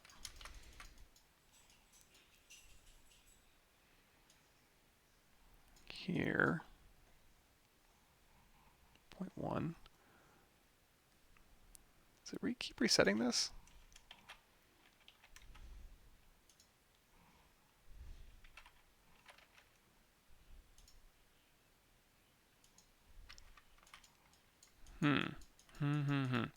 Anyway, something like that, and then you can go through and you can analyze things that need to be thicker. You can go through and you can inflate it, and you can go through here if you wanted to like sculpt on the inside of this thing.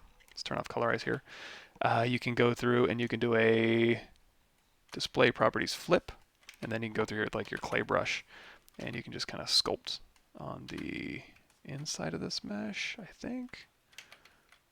Oh wait, this is going to sculpt it out, so that's not going to work. You could maybe hold down Control Shift and isolate this. There we go. And then now you can see a little bit better, so you can go through here. And oh, you also want to turn off Sculptures Pro because you can't sculpt on hidden stuff. So you wanted to go through here and like sculpt on these things, or inflate on these inside faces like this maybe. But that's going to cause some crisscrossy issues. But anyway, I don't know, stuff like that.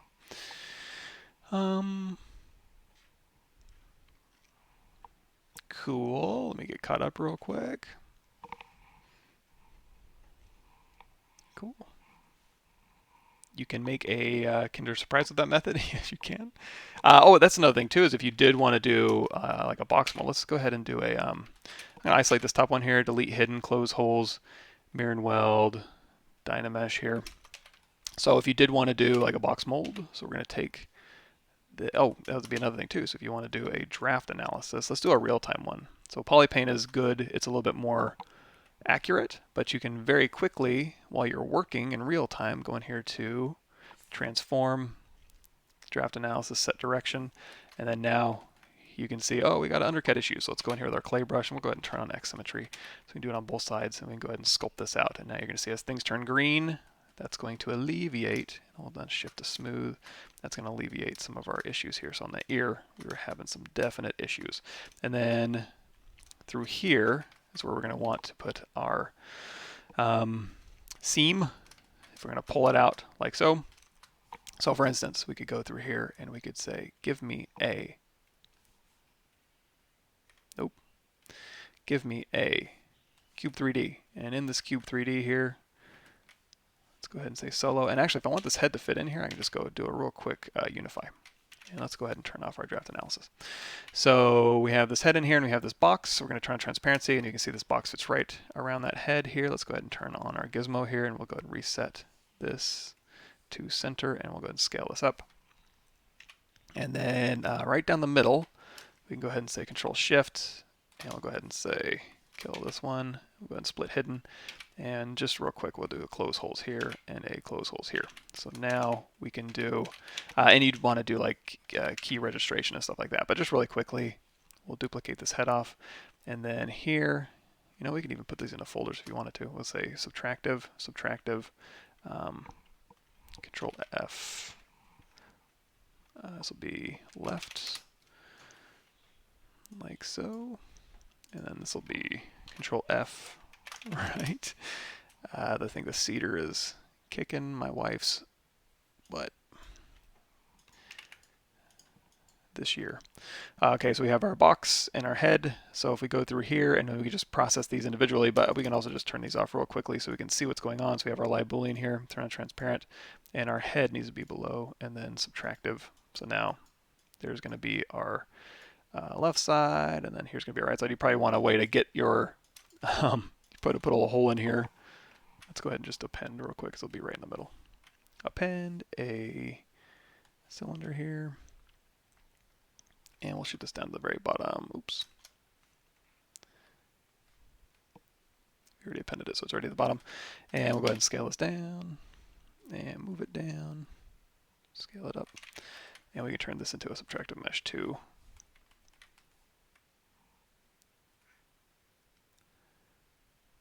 Like so. So it's going to process that, and it should be processing the cylinder too, I think. Or in the folder, maybe not. And we want to do it on both, so actually I'm just going to keep this down at the bottom so we can process these independently, and then we're going to go ahead and process our other one. So by that I mean, you can go up here, and we can say Boolean folder, and go here, and I can say Boolean folder, and it's, you see it's already going to turn off the, oops, sorry. Did I do that twice on the same one? This one. Boolean folder. Oh, these things have to be on. Boolean folder. And then now everything's turned off. So we have these, that's still selected. We got this one selected here. And then now we have live Boolean turned on. So actually you probably need to duplicate this and do it twice. So this one will be subtractive and will be subtracted from this one here, this result. I guess we could put a folder in there, but let's just go ahead and do this. So here's one side here. Oops, looks like my cylinder went through the neck. So watch that. But then very quickly we can go Boolean, make Boolean mesh, and then same thing down here. Turn everything off with these two. Make Boolean mesh. Append. Come on. These two. So now, there you go. Get a little mold, head mold.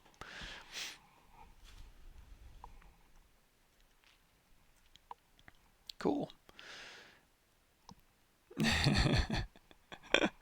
Yeah, but here's the thing. I don't do this stuff a lot. I don't do molds. I wish I did. I think that's the coolest thing in the world. But anyway, if you guys missed, if anybody's joined us late, this was recommended by Christian Gallego, one of my friends at work, and pretty decent price, pretty good resolution, no expert installation. I don't know, maybe check it out. How is use history tool? Pretty good. You talking about the project history or the history recall brush? We went over that a little bit earlier in this program. Oh boy, we're actually wrapping up. We're actually almost done. It's almost 8 o'clock. Anything I missed? Anything I glossed over before I head out? We talked about a bunch of miscellaneous stuff today. I'm a legend. Well, thank you for that. But boy, I'd make the world's worst legend. I need some really good writers to help sell me. Do you have any plans for any new Gumroad tutorials? Yes, I have a ton of plans for new Gumroad tutorials. I got 8 hours of content on one that I kind of dropped. It was kind of a cool. I guess I can show you that. I mean, I don't want to show you that because it's in a stage where I was kind of just playing around in it. I want to take it to the next level, which would actually make it worthwhile. Yeah, maybe. Let me see. Just in case. Drop it down here. Variant, microphone, factory fresh. That's kind of a fun one, like something like this. So I've got a tutorial on how to make this guy, kind of a fun little thing. It's all done, but it's again, I'm not real happy with the result. Because it was more about the instruction than it was about like, oh, I was caught up, I should say, too much in the construction of it and the techniques as opposed to like making something I really liked. So I want to take this and just do it for real.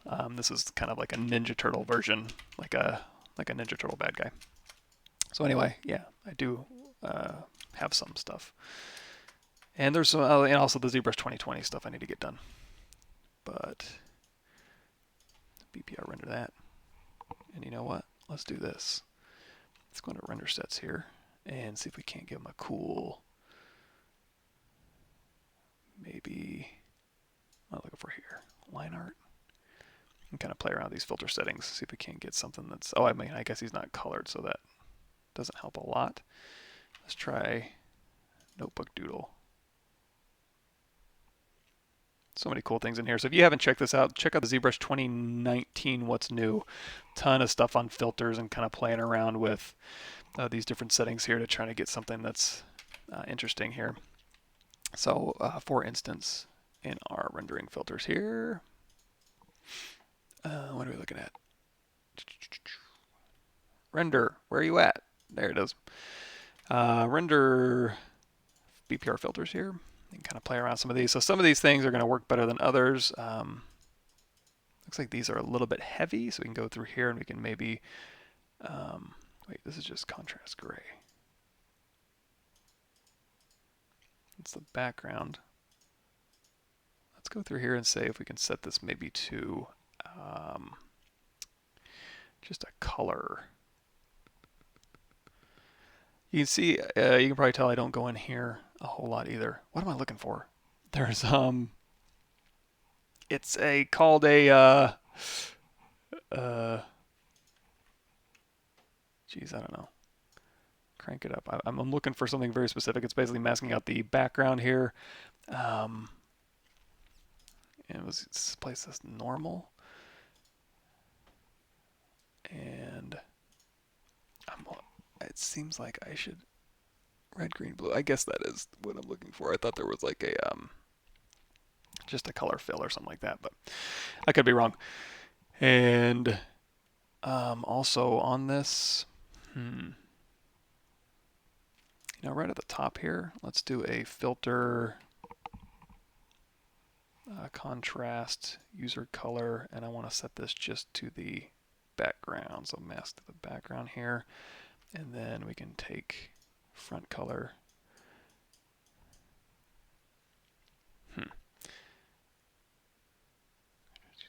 Blend mode, replace. That's right. Filter.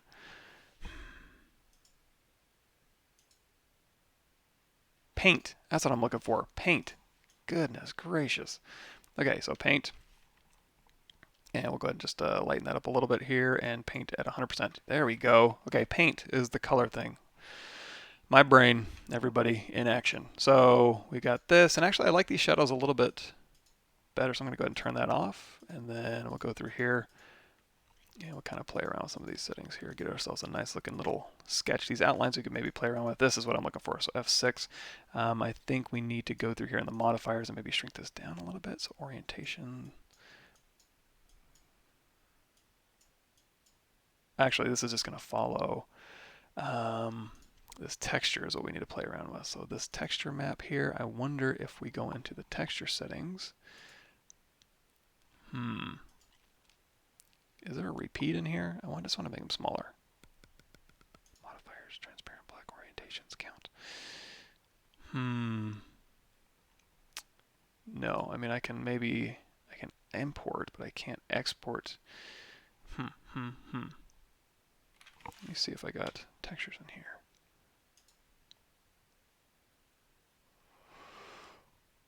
Panoramas, master checkers, maybe it's under alpha. Yeah, comic book, patterns, NPR. So underneath NPR here, we can maybe do, let's put in a crosshatch. And we're going to say make texture off, texture off, and then in here, let's see if we can grab that crosshatch here. And this one I really don't need. It could probably just be in one direction. I don't know that I need it to be like,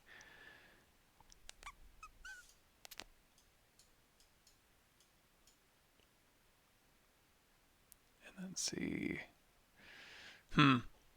yeah, I guess I don't play in here enough. But play around with these settings. Just for now, what I'm going to do is I'm going to drop that opacity down. Texture overlay. Oh, you know what? It's under the stupid, I'm dumb. The texture overlay, you just tile it with doing texture overlay here. So let's do this. Let's hit the comma key here, filters, and we'll just load that right back up. By the way, that was the Z-Long ink. So double click that one. And then over here, texture overlay, crank it up. There we go. So we'll go ahead and crank that up. Looks pretty cool. I did turn off F12 because I like those shadows a little bit. And then, yeah, that's a pretty cool little sketch. And then over here, we'll do a paint on F12, which is just going to go to my background, and it's going to be a paint filter, and that color is going to be white, and it's going to be 100% paint. Oops. Mask here. Mask. Oh, this goes my shadows, stupid. Let's see, mask. Oh wait, no, my shadows are down here. So turn shadow off, mask to -1. There we go. And actually, let's play around with that. Shadows. Do I have any floor shadows? Turn on your floor. BPR render again.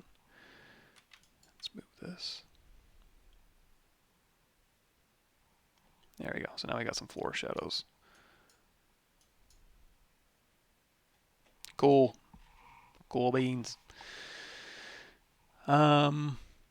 Can you export these filters to Maya Arnold? Ooh, I don't think so. You could get a similar result to this, but it would be handled in the shader. These filters are all done in post.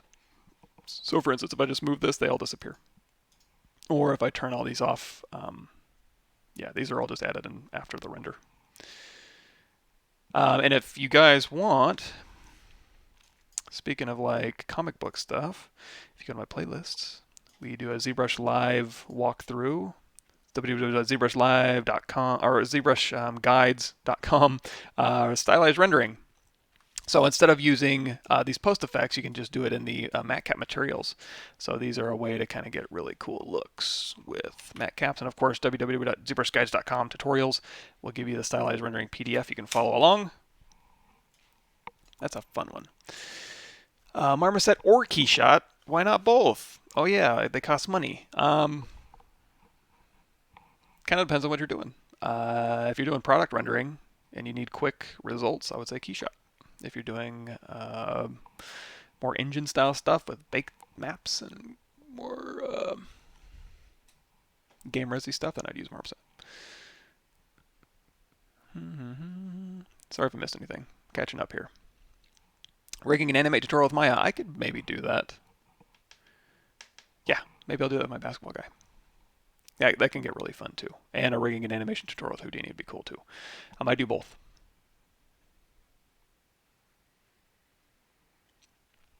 Cool. ZBrush utilizing all my cores. I don't think so. I don't think it's... it kind of depends on what you're doing in here. And it also... Let me see if I hit... It's not bad.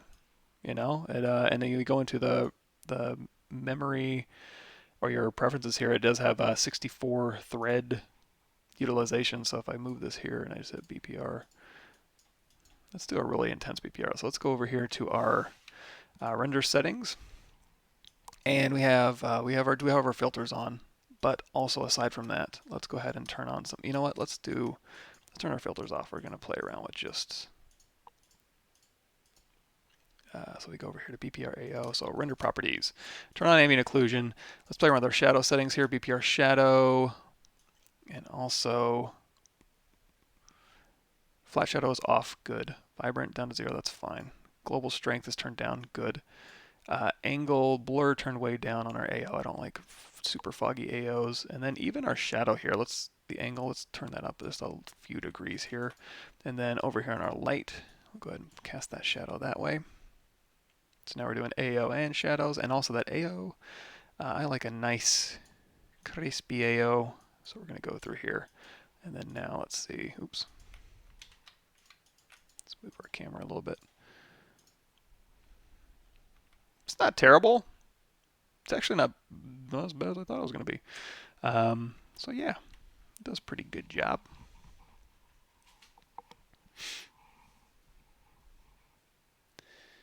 Let's see here. Oh yeah, that's Pablo Munoz Gomez's, I think. That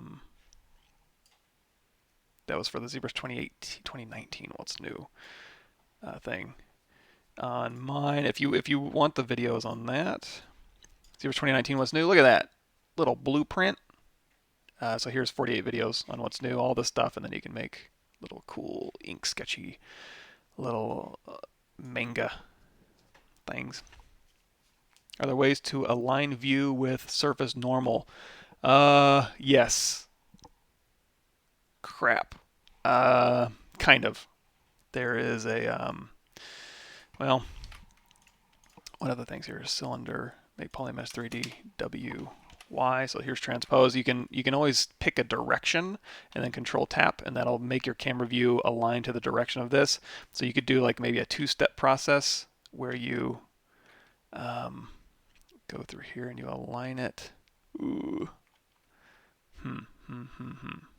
Let's tab this one here. So we want to align our camera, because yeah, if we're hit Y and we have this angle here and we want to just kind of look at this face here, Control tap here, or maybe here. How do I snap it to just that view? There is a way, I don't remember, I didn't take notes on it. It was explained, and I'm trying to remember. It was under the transpose line. Oh yeah, so W, Y. So if you have this, and we have, if we go to snap,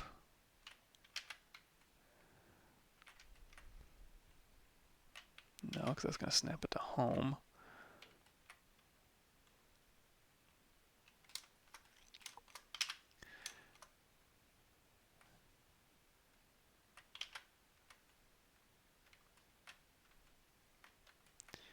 here.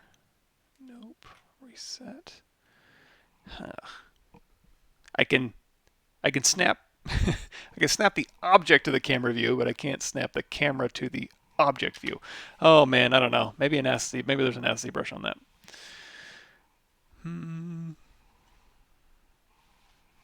Is there a way to add a base color map? Yeah, if you have UVs, you can just go in here to texture, import. You may have to, so like once you import something like this, you may have to go in here and say flip vertically, and then under your texture map, you can just grab it, and then any texture map you have on here that has UVs, it'll just, that'll be your base color. Now that's going to be your texture map base color. If you needed to make changes to that, you can go in here to texture map. Under here, your texture, you can go to texture adjust if you needed to make any adjustment. Am I on 2020? What the hell? I'm on the wrong menu, that's why. Texture, where is it at? From, oh, you have to have it selected. So you can go in here with a texture selected and you can say, oh, why am I having such a hard time this morning?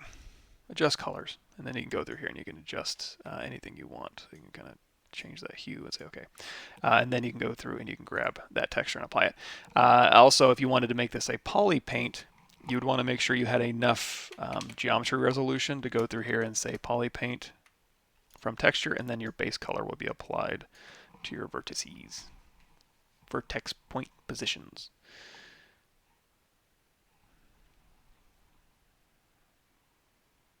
Cool. Why does ZBrush always have more details when render it? I create them all in ZBrush, the details I like, but when I render it in Keyshot or V-Ray, the details kind of disappear. That's probably a material setting. Or that would be you'd want to play around with your materials in V-Ray or Keyshot to give them more oomph. You'd want to give them, I mean, and it won't be a one-to-one either. Like if you take a clay brush or a clay material into Keyshot or V-Ray and render it,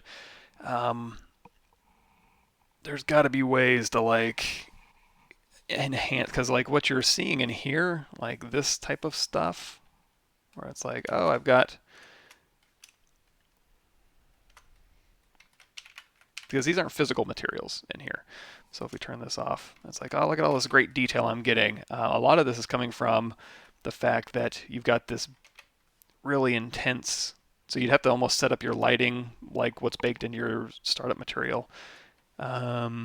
Yeah, and these aren't like physical materials, these aren't physical lights, these aren't, you know, there's a difference between those two renderers. So I think it would be the material setting in your other program. Cool. All right, well, I think I'm getting wrapped up. Hey, side effects. Now that you've just joined, I'm heading on out. But I want to be a better sculpt to work on a simple material and send the sculpt to substance and then to the renderer. Yeah, probably. It's always it's probably better to go through here. And this is another thing too, is you always want to test out, and this is something I never do. So do as I say, not as I do.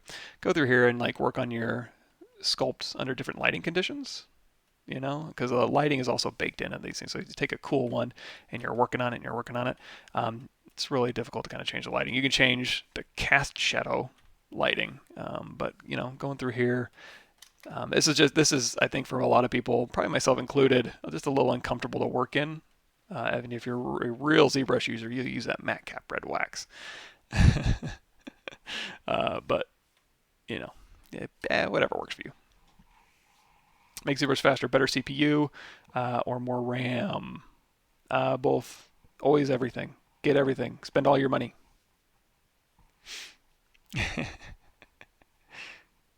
Cool. Alrighty. Thanks, everybody. And I'll see you. I'll try to stream more this month. I always say that, but maybe I'll actually make that happen. So anyway, thanks, everybody.